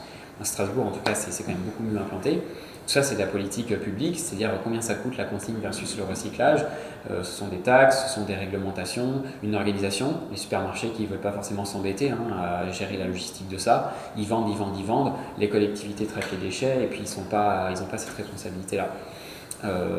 Donc je m'égare sur ta question, mais le but, c'est bien réduire le déchet à la source autant que possible, quand bien même il serait recyclable, parce que quelque part, c'est une dépense énergétique en transport et en autres Il faudrait que cette question soit politisée, ou plus médiatisée, ou je sais pas, parce que pour l'instant, le tri, c'est un peu la solution. Ouais, ça c'est le problème. Mais c'est très politisé en fait, la façon dont c'est présenté. C'est-à-dire que c'est vous inquiétez pas, on s'occupe de tout. Ouais, c'est les déchets. Alors le mot d'ordre en matière de déchets aujourd'hui dont il faut se défier, c'est les déchets sont une ressource. Ça, tous les industriels, Suez et Veolia notamment, ont changé leur slogan d'entreprise. Il y en a un, c'est prêt pour la révolution de la ressource, et l'autre, c'est faire des déchets une ressource. Voilà. Ça, c'est du novlangue. C'est que les déchets, c'est des déchets. C'est une contrainte, c'est quelque chose qu'il faut transporter, qu'il faut traiter. Et ok, pour les déchets organiques, ça se composte, et depuis la nuit des temps, tout va bien. Donc, l'idée d'une économie circulaire, sur la façon des schémas où vous voyez le trognon de pomme là, qui revient, etc. Tout ça, ça marche pas comme ça pour les autres déchets qui sont une contrainte. Et ok, le déchet organique, c'est une ressource pour l'agriculture, on peut concéder ça. Pour les autres types de déchets, si on pouvait s'en passer, même du verre, même des métaux qui se recyclent, etc., on s'en porterait pas plus mal, hein, c'est bien le but. Donc si vous entendez « oui, mais les déchets sont une ressource », alerte rouge, parce que pour d'autres aussi, les déchets sont une ressource énergétique, notamment dans les usines d'incinération. Beaucoup de collectivités ou d'industriels affirment dire nous on fait de l'énergie grâce à nos usines d'incinération, c'est des réseaux de chaleur, on fait de la vapeur qui permet de chauffer les bâtiments, etc. Ils disent nous les déchets pour nous sont une ressource, sauf qu'en fait c'est pas bon du tout pour l'environnement d'incinérer les déchets, ni pour globalement la préservation des ressources, parce qu'en fait le déchet un jour ça a été une ressource. Le plastique que vous avez, c'était du pétrole dans un sol quelque part dans le monde. Les métaux, c'est une mine qui les a extraits, ils apparaissent pas comme ça. Et même le gaspillage alimentaire, si on peut le composter, n'est pas une ressource, c'est des ressources agricoles, une dépense énergétique qui a été inventée. Donc voilà, le déchet arrive toujours au bout d'une chaîne et matérialise une suite d'événements. Et donc le déchet n'est pas du tout une ressource. Ouais. Oui, tu peux ouais. En gros, il y a eu des sortes de machines qui avaient été mises en place en Allemagne, qu'ils avaient mis en place à un moment dans ma vie, qui incitaient les gens à recycler les bouteilles en plastique. Ouais. C'était un système de bon d'achat, si on mettait une bouteille, on gagnait 1 centime, etc. Et en fait, est-ce que c'est un premier pas pour aider les gens, on va dire, à trier, à commencer à aller vers une démarche écologique, mais justement, ça ne va pas totalement à l'encontre du zéro waste avec ce genre de machine? Ça va à l'encontre. Ça va à l'encontre si le message donné aux gens c'est tout va bien derrière, en fait. Parce que derrière on ne questionne pas, c'est comme remplacer la voiture à diesel par une voiture électrique. Ça ne résout pas du tout tous les problèmes. Les voitures, il faut les construire, il faut les faire rouler, il faut faire les routes qui vont avec. Enfin, on ne résout pas tous les problèmes. Ça va clairement à l'encontre de la réduction à la source si le message c'est vous inquiétez pas, on s'occupe de tout. Après c'est un mieux, c'est sûr que la bouteille de coca que les gens mettaient à la poubelle qui va à l'incinérateur, si aujourd'hui ils la mettent dans cette machine là, c'est mieux parce qu'elle ne sera pas incinérée, elle servira à faire des pulls, des chaises, des trucs comme ça. Mais alors c'est une formule, mais le mieux c'est toujours l'ennemi du bien, c'est-à-dire quel est l'objectif final qu'on veut cibler, et est-ce que ça nous permet d'aller vers cet objectif là ou est-ce que ça nous détourne. Et ça c'est hyper complexe parce que on est toujours sur on va détourner des bouteilles de l'incinération, d'autant plus que dans ces mécanismes là ça s'appelle la consigne pour recyclage, c'est pas la consigne comme vous l'entendez, c'est le même terme mais c'est pas la même chose derrière. Souvent les industriels aujourd'hui vont cibler les plastiques de haute valeur ajoutée, donc ce qu'on appelle le PET, donc les bouteilles de Coca, de Fanta, etc., qui lui est un plastique de meilleure qualité que les films plastiques, les barquettes, les choses comme ça. Donc en plus, c'est toujours un ciblage industriel qui derrière a un objectif très précis qui est, alors pas forcément faire de l'argent, parce que ça coûte quand même, mais en tout cas de faire des économies, etc. Et avec les conditions de recyclage qu'on connaît derrière, c'est-à-dire qu'une bouteille de Coca, on ne refait pas une bouteille de coca, loin de là. On peut en prendre une petite partie à incorporer, mais pas à 100% et très loin de là. Donc, je sais pas, nous on n'est plutôt pas défavorable complètement à ce système-là, s'il permet aussi de ramener des bouteilles en verre, de réintroduire la consigne du verre, de la facilité, enfin, si c'est pensé dans une optique qui demain nous amène à voilà, mieux gérer vraiment les déchets. Si c'est juste trier, on recycle et on continue, la fête continue, c'est pas du tout... Alors après, le problème, c'est que souvent, ces initiatives-là ont l'air très positives, et c'est tout le problème de l'écologie positive. On est plus sensible aux nouvelles positives, ou parfois catastrophiques, mais bon, ça dépend un peu des gens. Et vous, quand vous dites « Ah bah non, c'est pas top », etc., vous passez toujours pour le rabat-joie. Donc moi, je connais pas votre niveau, vous, d'évangélisation de vos entourages en disant change ça, ça c'est pas bien, c'est une fausse solution, etc. Mais il faut être aussi au clair avec ça, c'est que si une solution, même si elle a l'air d'être une solution et que ça ne marche pas, ou que ça ne nous emmène pas dans la bonne direction, c'est comme ça, il faut être droit dans les bottes et voilà. Le problème c'est que souvent en tant qu'associatif, voilà, on nous pose pas mal de questions, on dit ah bah non, ça c'est un peu pas top, puis la voiture électrique, puis en fait les éoliennes, ce qui a été présenté depuis très longtemps comme la solution miracle, mais nous on n'a jamais cautionné ça. De dire si le tri c'est la solution à tous nos problèmes, on peut ressortir nos trucs d'il y a 20 ans d'âge et je pense qu'à l'époque on ne disait pas du tout ça, donc bon voilà, pour décloisonner le fait que potentiellement je vois poindre dans vos yeux le fait qu'on casse tout et on est contre tout, ce qui n'est pas le cas, on est pour une optique qui permet vraiment de résoudre le problème et typiquement sur le tri, ça résout une partie du problème. Enfin, c'est bien de recycler le papier évidemment, ce qui est encore mieux c'est diviser par deux ton impression et commencer par là, quoi. Mais, bon. Est-ce qu'il y a des questions là-dessus? C'est parti.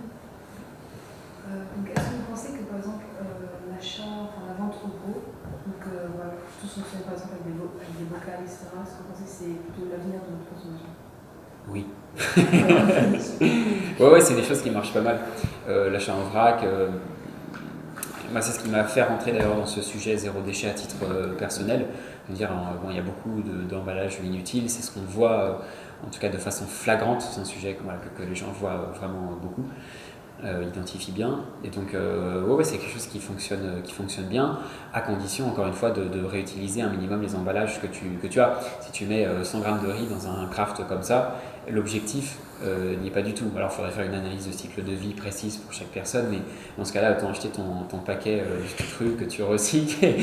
Voilà, il y a toujours un problème d'efficacité. Est-ce que ce qu'on fait va être cohérent? Mais ouais, carrément, le vrac, c'est quand même beaucoup plus efficace. Ça permet d'éviter le plastique aussi, qui est un matériau problématique. Voilà, après, ce qui est amené dans les biocoop ou dans les épiceries vrac, peut-être qu'il y a un day by day à Reims, j'imagine. Voilà, nous on connaît bien un des deux directeurs de Day by Day, et ce qui est amené évidemment dans les épiceries est emballé, enfin il y a des cartons, mais en gros, donc ça permet de changer de matériau aussi, plus repasser sur du carton que sur du plastique, en tout cas réutiliser des emballages qui sont plus résistants. Voilà, quand vous avez 15 kg de farine, l'emballage lui il peut le ramener, le laver, etc. Mais clairement aujourd'hui ils sont en train de travailler sur cet emballage primaire pour justement que ça progresse. Et que là où pour l'instant ils ont des paquets de 4 ou 5 kg de biscuits parce que les fournisseurs, les fabricants eux-mêmes, ils ont des lignes de production qui sont... Enfin ça va très très vite, hein, donc c'est toute une logistique qu'il faut changer. Ils arrivent maintenant, vu qu'on passe à un cap important en matière de vrac, à passer sur du 10 kg, du 15 kg, de la substitution de matériaux. Et ça se fait pas tout seul, mais ça devient hyper intéressant, ouais, ça c'est clair. Donc c'est vraiment une bonne solution du quotidien. Et encore une fois, c'est un sujet politique, c'est-à-dire que s'il n'y en a pas plus à l'heure actuelle, et il y en a déjà bien, en France on est plutôt bien doté, c'est un mouvement assez dynamique par rapport à d'autres pays. Aujourd'hui l'État notamment pourrait beaucoup plus soutenir ça, en clarifiant un certain nombre de réglementations. Je vous passerai les problèmes d'hygiène et de combien de fois je lave les bacs. Alors il n'y a pas de problème d'hygiène sur le vrac, si les gens respectent les règles ça va, simplement il y a des réglementations qu'il faut que les magasins respectent, puis dans les entrepôts, vous allez visiter l'entrepôt où ils stockent tous les trucs, c'est pas évident, et la réglementation égale coût, et donc si demain votre kilo de pâtes il est plus cher day by day que le kilo de pâtes à Carrefour, alors, tout dépend de la qualité aussi, hein, parce que voilà, bio, pas bio, premier prix, pas premier prix, vous n'irez pas malgré vos convictions peut-être que vous irez au Day by Day, mais c'est pas comme ça qu'on va prendre 90% de la population et lui dire viens par ici, c'est là que ça se passe, quoi. Et ça, c'est politique. C'est que ça, demain, ça demande un engagement de l'État, peut-être des appels à projets, parce qu'une épicerie vrac, il faut trouver du foncier. Donc à Paris, le prix du mètre carré en rez-de-chaussée va mettre une épicerie vrac à chaque coin de rue. Quand tu t'appelles pas, quand t'es pas connu, il faut des emprunts, il faut faire des travaux. Enfin, c'est des projets qui nécessitent de l'argent. Et aujourd'hui, ça aussi, c'est politique. Enfin, je ramène aux politiques au regard des études que vous faites et des jobs que vous aurez plus tard. C'est-à-dire que les choses sont toujours plus complexes et quelque part politiques. Demain, on peut décider de dire le vrac, on laisse tomber, on s'en fout, ou on soutient à fond et on y va et voilà. C'est clair. Est-ce que justement, pour rebondir, le futur ne serait pas la grande distribution locale? C'est-à-dire, vous avez parlé de enseignes pas connues qui ne peuvent pas s'implanter à chaque coin de rue, mais si justement on a des grandes enseignes de grande distribution mais qui s'implantent au lieu de faire des grands centres commerciaux localement, est-ce que ce ne serait pas un peu finalement la solution miracle? Ça, c'est un gros sujet aussi. Est-ce que la grosse industrie est partie de la solution ou demeure ad vitam aeternam un problème? Moi, je n'ai pas forcément la réponse à cette question-là. Demain, si Carrefour, disons un grand méchant, est considéré comme grand méchant, on est filmé, donc on ne va pas dire. Demain, les grandes industries agroalimentaires considérées comme pas du tout vertueuses, à tort et enfin, il y a raison quand même, pour certains aspects. Si demain, tu as un Leclerc qui est fourni exclusivement localement, en vrac, bio, en respectant ses salariés, parce qu'il y a aussi ça quand même derrière, les conditions de travail, tout ça, faut-il s'opposer à Leclerc? Je ne sais pas. Tu vois, je sais pas. Je pense qu'il y a une question aussi de justice, d'égalité derrière, de finances et tout ça. Mais bon, ça c'est très très politique aussi. Certains considèrent que le changement ne passera que par ces entreprises-là aussi. Je pense que c'est pas faux. Si demain il y a du vrac dans tous les supermarchés, c'est comme ça qu'on va toucher une partie de la population qu'on n'aurait pas par ailleurs, quitte à les faire évoluer vers viens plutôt en Biocoop ou dans d'autres des petits commerces. Et d'autres qu'on considère que, en fait, non, ces gens-là ont créé un problème et que jamais ils pourront être partie de la solution. Peut-être un équilibre, en tout cas pour les prochaines années, à trouver. Clairement, on ne va pas basculer 60 millions de Français, 67 millions, tous en Biocoop, vrac, bio, du jour au lendemain. De toute façon, il n'y aura pas assez de quantité pour tout le monde, mais ça, c'est quel jalon se donne? 5 ans, 10 ans, 15 ans ouais. Je ne réponds pas beaucoup à la question, mais c'est un vrai élément de réflexion. Et c'est un positionnement aussi associatif. Nous, je dirais qu'on est plutôt côté, on va faire notre truc avec les petits et faire avancer le sujet toujours de façon radicale et ambitieuse. La radicalité n'est pas un problème, c'est l'extrémisme qui est un problème. Le mot radical, souvent, est mal interprété. Être radical, c'est être ferme sur un positionnement et y aller. Extrémiste, c'est autre chose. Et d'autres assos ont des positionnements à plus accompagner les gros groupes et c'est leur positionnement qui leur appartient. Et après, qu'est-ce que vous pensez des produits des grandes surfaces qui vendent des produits locaux? Est-ce que du coup ces produits sont, enfin, est-ce que ça a la même valeur éthique, on va dire, d'acheter un produit local dans le supermarché comme un produit local au marché? Parce que je sais que par exemple Leclerc essaye en tout cas de faire de la communication sur les produits locaux avec l'image des agriculteurs et de là où ils viennent et tout ça. Et est-ce que ça a la même valeur éthique que dans le marché? Je pense qu'il y a une dimension technique.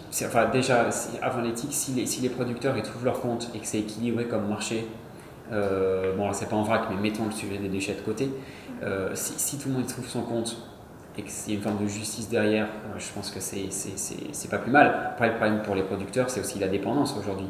C'est-à-dire, est-ce que Leclerc, est-ce que la grande industrie est leur seul client ou pas, et ça, dans tous les secteurs économiques, c'est toujours pareil. Quand tu es avocat et que tu as un gros client, s'il te lâche, tu te noies. Donc, dans tout domaine, et l'agriculture compris, il y a une question d'indépendance et à pouvoir ne pas mettre tous ses œufs dans le même panier. Je suis assez fort en expression, c'est pas mal pour répondre aux questions assez délicates. Et après, il y a une dimension éthique. Mais ça, l'éthique, c'est personnel et c'est à toi d'y répondre. Du coup, moi, ma question, c'est plus par rapport à l'aspect politique que vous avez mentionné. Et je voulais savoir, avec ce que vous avez évoqué de la notion de lobbying et de plaidoyer au niveau de l'association, quel est votre ressenti sur l'impact que vous pouvez avoir, en gros, comment se passent les coulisses entre guillemets du lobbying des associations au niveau français et européen? Waouh. Les coulisses, elles sont compliquées. Hein. Le sujet, il avance globalement, l'écologie. On ne peut pas dire que ça avance pas du tout. Le problème, c'est un peu trop les petits pas. La formule de Hulot est très très juste. C'est oui, mais on va interdire les barquettes en plastique en 2024 et tout. Ouais, c'est un petit pas, on est content, hein, tant qu'asso, on est là. Évidemment, on est content, mais ça suffit pas. Et c'est la même histoire que tout à l'heure, contraindre les gens ou pas, et avancer et suffisamment pour ne pas avoir demain arriver à contraindre les gens. Parce que de toute façon, la transition, on va la prendre dans la tête si on la fait pas. Hein, le pic pétrolier et tout ça, c'est des réalités physiques. Donc, de toute façon, si on s'en occupe pas nous-mêmes, le pétrole, voilà, ça va se résoudre tout seul. Donc ça avance. Après, les coulisses, peut-être pour répondre sur un aspect, faut quand même comprendre qu'aujourd'hui, il y a des gens, des intérêts qui s'opposent à la transition écologique telle qu'on la propose, nous et d'autres assos et la société civile. Il faut être lucide là-dessus. Hein. C'est que certains intérêts industriels sont évidemment froissés par la transition en tant que telle, mais ça, c'est une question d'adaptation. Demain, Total, dans 50 ans, il pourrait dire nous on a capté, on ne fait plus que du solaire, de l'éolien, ce serait quand même beaucoup mieux que le pétrole, même si ce n'est pas parfait. Donc ça c'est une question d'adaptation. Toute la question de la transition, c'est le tempo. C'est en fait laisser à ces groupes industriels, grosso modo, le temps de continuer à faire plein d'argent avec leur rente, en tout cas leurs investissements en l'État. Et puis que tout ça avance tout doucement vers ça va changer. Le problème c'est que le tempo, on l'a pas, et en général les gens en face nous proposent des calendriers qui sont beaucoup trop longs. La transition, vous écoutez les industriels, c'est oui, mais en 2050, bien sûr, la société aura changé, etc. Mais on n'a pas jusqu'à 2050 en fait pour changer profondément les choses. Et donc ça, c'est un vrai problème. Les intérêts industriels, aujourd'hui, nous, dans les coulisses, on les prend dans la tête parce qu'on nous dit, mais attendez, nous, on a un investissement pour 20 ans sur l'usine d'incinération qu'on vient de construire. Et en fait, votre truc, ça met par terre ce qu'on vient de faire, mais nos intérêts industriels, et le type qui vend tel type de machine, le gars qui vend des tracteurs pour balancer des pesticides, l'industrie qu'il y a derrière, l'industrie qui fait la chimie pour ces trucs-là, l'industrie du traitement des déchets pour notre secteur à nous, s'oppose à un certain nombre de transitions. Et donc ça, il faut être assez lucide sur le rapport de force. Et nous, notre rôle en tant qu'ONG, c'est créer ce rapport de force-là et quand même faire avancer ce sujet-là. Un très bon exemple en Ile-de-France, c'est un syndicat qui regroupe Paris et 80 communes, qui s'appelle le SICTOM. Donc c'est 6 millions d'habitants, c'est la moitié de l'Île-de-France, et ce syndicat de collectivité gère les déchets de Paris et des 80 communes via notamment 3 grosses usines d'incinération qui sont à Issy-les-Moulineaux, Ivry-sur-Seine et Saint-Ouen. Si vous connaissez Paris, il y a quelqu'un qui est... Et le SICTOM, là, a pour projet depuis une dizaine d'années, mais là on arrive vraiment au bout des procédures administratives, de reconstruire l'usine qui est à Ivry-sur-Seine. Si vous prenez le périph' parisien, c'est là où vous voyez un Leroy Merlin en fait, c'est 2 grosses cheminées. Ça c'est un incinérateur, c'est le plus grand de France. Et donc le SICTOM dit, moi je vais reconstruire mon usine, et la reconstruction va coûter 500 millions d'euros d'investissement. Donc c'est la construction de l'usine, plus son exploitation. Il faut payer les types qui l'exploitent, les mises aux normes, etc. Donc c'est 1 milliard d'euros sur une grosse vingtaine d'années. Et on leur dit, mais ce milliard d'euros, ne le mettez pas là-dedans, mettez-le dans le tri des biodéchets, dans les appels à projets pour avoir du vrac partout, enfin des trucs qui ne vont pas forcément produire un impact du jour au lendemain, évidemment, mais qu'il faut faire dès aujourd'hui pour que dans 10 ans on puisse se passer de cette usine-là. C'est en gros le calendrier. Et ça, ils ne veulent pas le comprendre. Soit parce que pour eux c'est pas possible, c'est un peu trop utopiste, ça prendra plus de temps, enfin, il y a 3-4 éléments de langage comme ça. Et en fait, tout le débat, il est là. C'est-à-dire, oui, mais on est d'accord avec vous, hein, l'incinération, il faut abandonner à terme cette industrie-là, mais aujourd'hui, ça ne rentre pas dans notre calendrier, et voilà. Et donc on s'apprête à faire partir en fumée des centaines de millions d'euros pour une usine. Donc, t'imagines à l'échelle de la France. Et donc voilà, tout notre boulot, c'est ça. Et derrière, il y a évidemment des intérêts industriels. Hein. C'est pas juste... de l'idéologie ou quoi, voilà. Et donc c'est le problème je pense auquel Hulot a dû faire face, c'est-à-dire que quand tu touches quelque chose, n'importe, quel que soit le sujet, que ce soit les déchets, l'agriculture, la construction, les routes, l'énergie, il y a un fourmillement d'intérêts derrière. Et en fait, dire on va prendre telle mesure, interdire les barquettes en plastique, c'est comme taper dans une fourmilière. Et en fait, tous les intérêts qui sortent, et ça, moi, les coulisses, c'est ce que je constate, c'est on a des réunions des fois, il y a 30 parties prenantes, il y a l'État, les industriels, etc. Et moi, des fois, avec mes collègues, on est seuls contre 30 personnes, donc c'est des moments qui sont assez désagréables aussi parfois. On sait très bien qui pense quoi. Et j'ai oublié ce que je voulais dire. Et oui, et typiquement, je sais pas, sur le plastique, tu dis on va interdire ça, tu as l'industriel qui produit le plastique, tu as l'agroalimentaire qui l'utilise, tu as le type main qui recycle le plastique et qui fait quand même son bise avec ça, tu as la chimie qui dit oui mais attendez, nous maintenant on fait des bioplastiques, je sais pas, des entreprises comme BASF.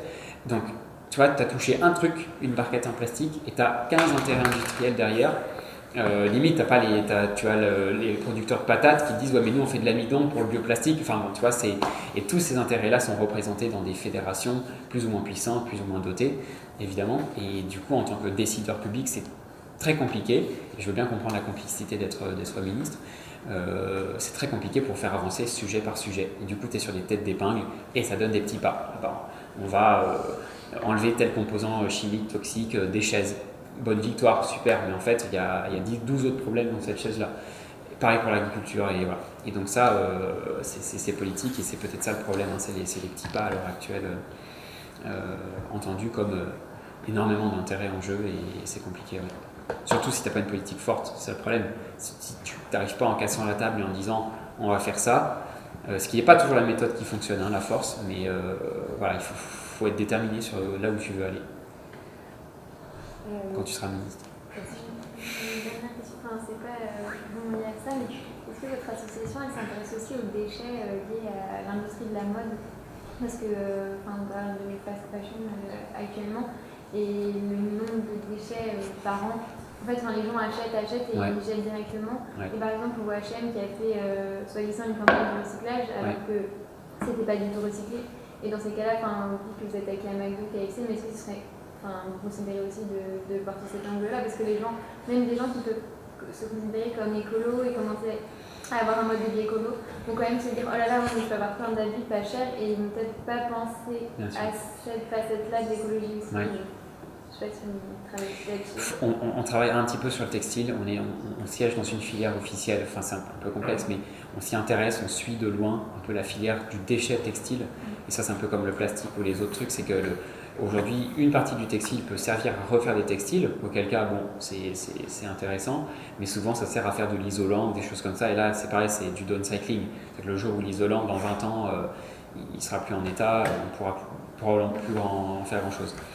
Et en fait, derrière ce sujet des déchets, et nous on s'y intéresse de plus en plus, il y a la consommation en fait.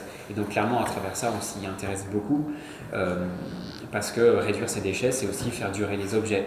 C'est-à-dire au lieu de se dire « Ah bah cool, je vais acheter plein de t-shirts parce qu'ils seront recyclés en de nouveaux t-shirts », en fait, l'idéal serait qu'un t-shirt, il dure 6 ans, 7 ans, sans se trouer, sans se déformer, etc. Et moi-même, j'ai acheté un t-shirt d'une marque pourrie cet été parce que je l'ai fait. C'est comme ça.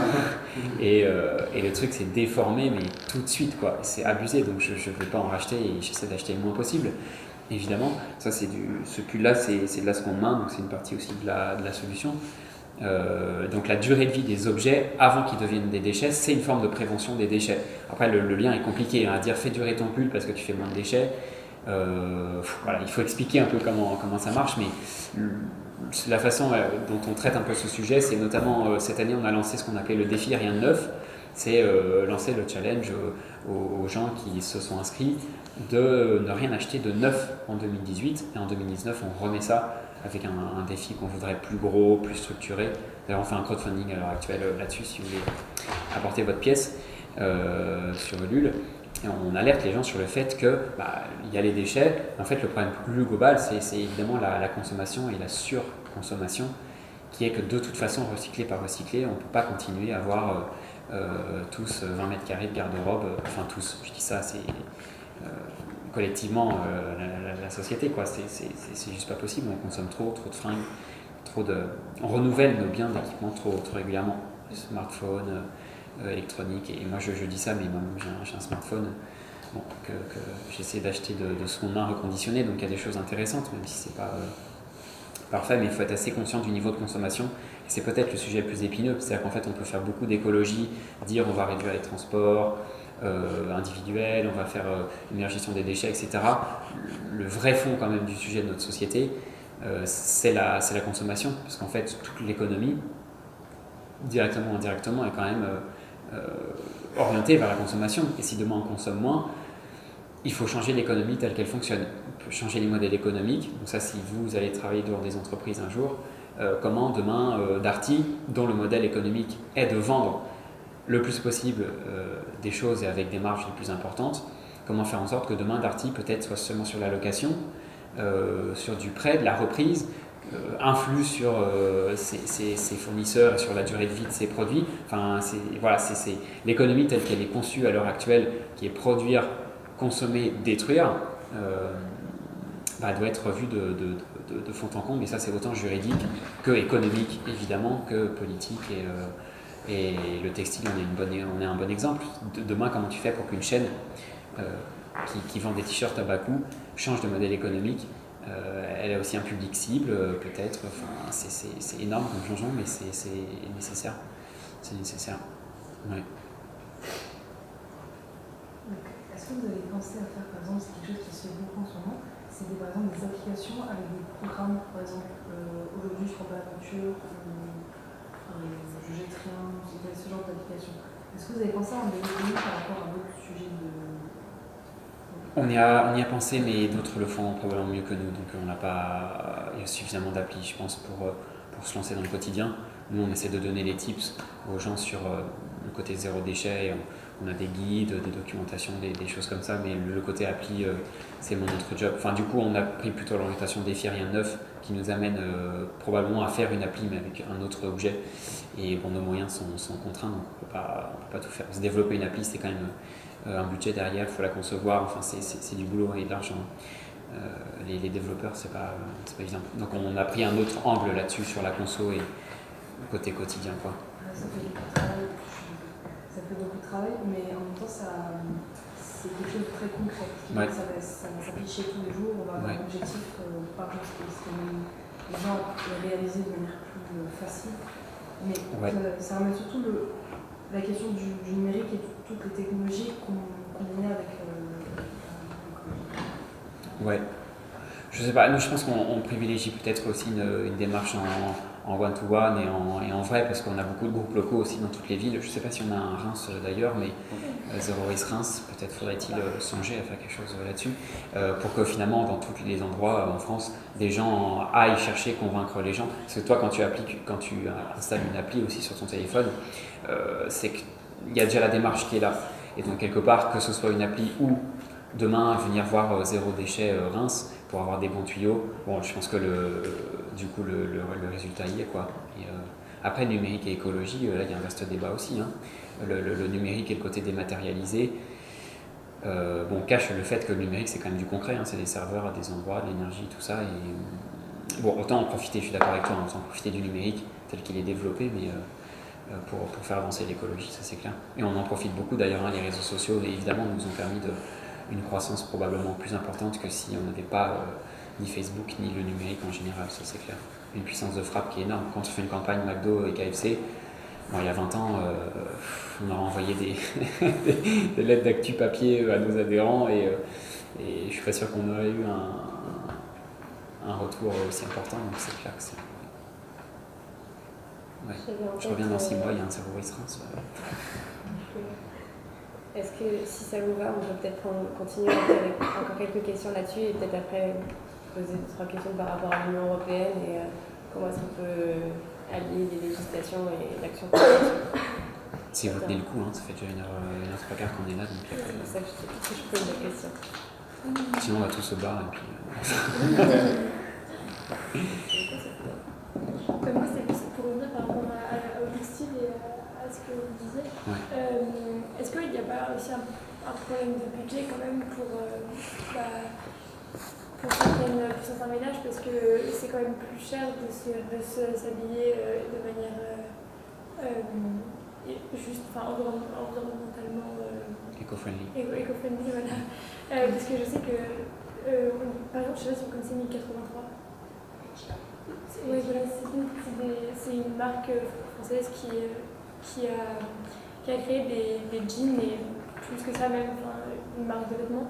Et en gros, c'est 1083 parce que tous les matériaux viennent entre, je crois que c'est Prospère. J'ai vu leur site, tout à fait. Opal aussi, etc. Non, même, ouais, c'est possible. Voilà. Et je sais que c'est quand même plus cher par rapport on parlait de H&M, mais par rapport aux marques habituelles. Ouais. Et du coup, est-ce qu'il n'y a pas aussi quand même cet obstacle-là pour beaucoup de personnes? Ça dépend des sujets. Pour certains, c'est vrai. Je pense que pour l'habillement, clairement, c'est vrai. Sur d'autres sujets, clairement, être plus écolo, c'est une économie. Hein. Donc le vrac, typiquement, c'est ça que mon budget a baissé. Enfin, sur la lessive faite maison, il y a des trucs pour lesquels il y a un mythe de dire que ça coûte plus cher d'être écolo. Je pense que c'est pas vrai. Être végétarien, direct, tu le vois sur ta facture. Pour d'autres choses, et notamment les gros biens de consommation comme ça, automobile, évidemment changer sa voiture, les fringues, on passe par en tout cas acheter moins. C'est clair que si tu veux acheter autant de t-shirts quand l'été arrive, c'est pas possible à budget constant. Donc clairement il y a un sujet de quantité et aussi le fait, mais ça c'est vrai que moi j'ai pas, c'est pas notre faute collectivement à nous, notre génération, on s'est habitué à des trucs pas chers du tout, mais parce que tous les coûts négatifs n'étaient pas internalisés. Après, c'est un peu facile de dire ça, mais aujourd'hui le pétrole il coûte pas du tout cher en fait. Le plein il coûte que dalle en fait par rapport aux problèmes qu'on va avoir à gérer à cause de ça. Et pareil pour les fringues, quand tu assèches des mers pour produire du coton, quand tu exploites les gens, etc. En fait un t-shirt à 5 € évidemment ne reflète pas tous ces coûts-là. Et ça c'est un problème de la transition, c'est comment est-ce qu'on redonne leur juste prix aux choses qui sont produites à nouveau correctement, de façon plus soutenable et socialement juste. Et ça c'est hyper complexe parce qu'en fait il y a un gros mensonge là-dessus et les politiques sont peut-être pas assez sincères là-dessus. C'est-à-dire qu'en fait cette époque-là, 30 glorieuse où tout est pas cher, etc. et on joue de la musique pendant que le bateau coule, c'est fini en fait. Et le pétrole, taxe carbone ou pas taxe carbone, il va faire que grimper et il faut qu'on s'y habitue. Et dire aux gens, enfin je parle de la taxe mais c'est pareil pour les vêtements, dire aux gens, quand les gens, j'ai entendu à la télé, disent moi je n'ai pas le choix d'aller à mon travail en voiture parce que je sais pas, je vis à la campagne, en périurbain, etc.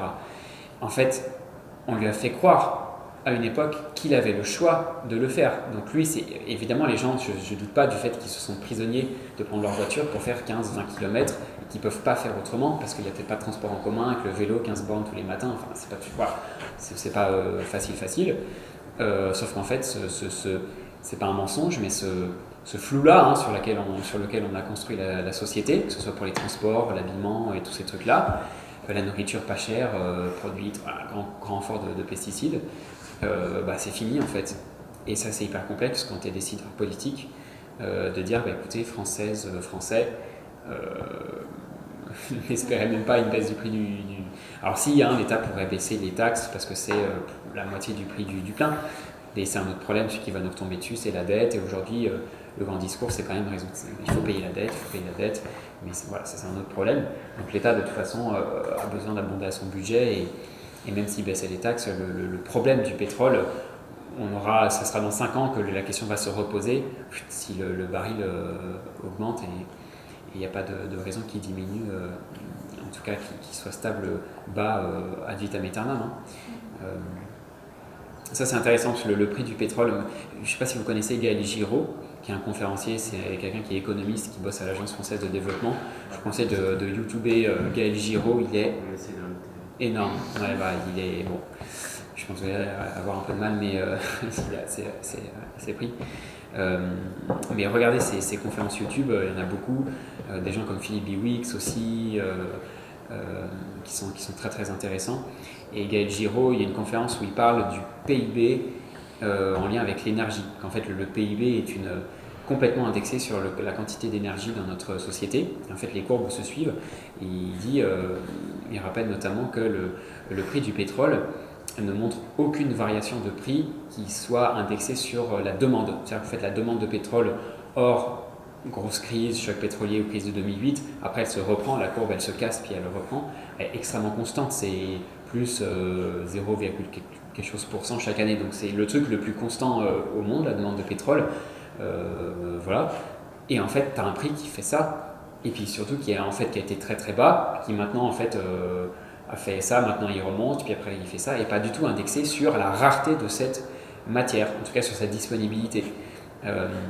Et toi, quand tu fais de l'économie ou quand tu raisonnes, tu dis bah oui, le prix du pétrole il est forcément indexé sur les réserves qu'on a, 50 ans, 60 ans, en gros on sait qu'il y en a tant, puis on va mettre un prix pour que, logiquement, les gens, on trouve des systèmes pour que ça...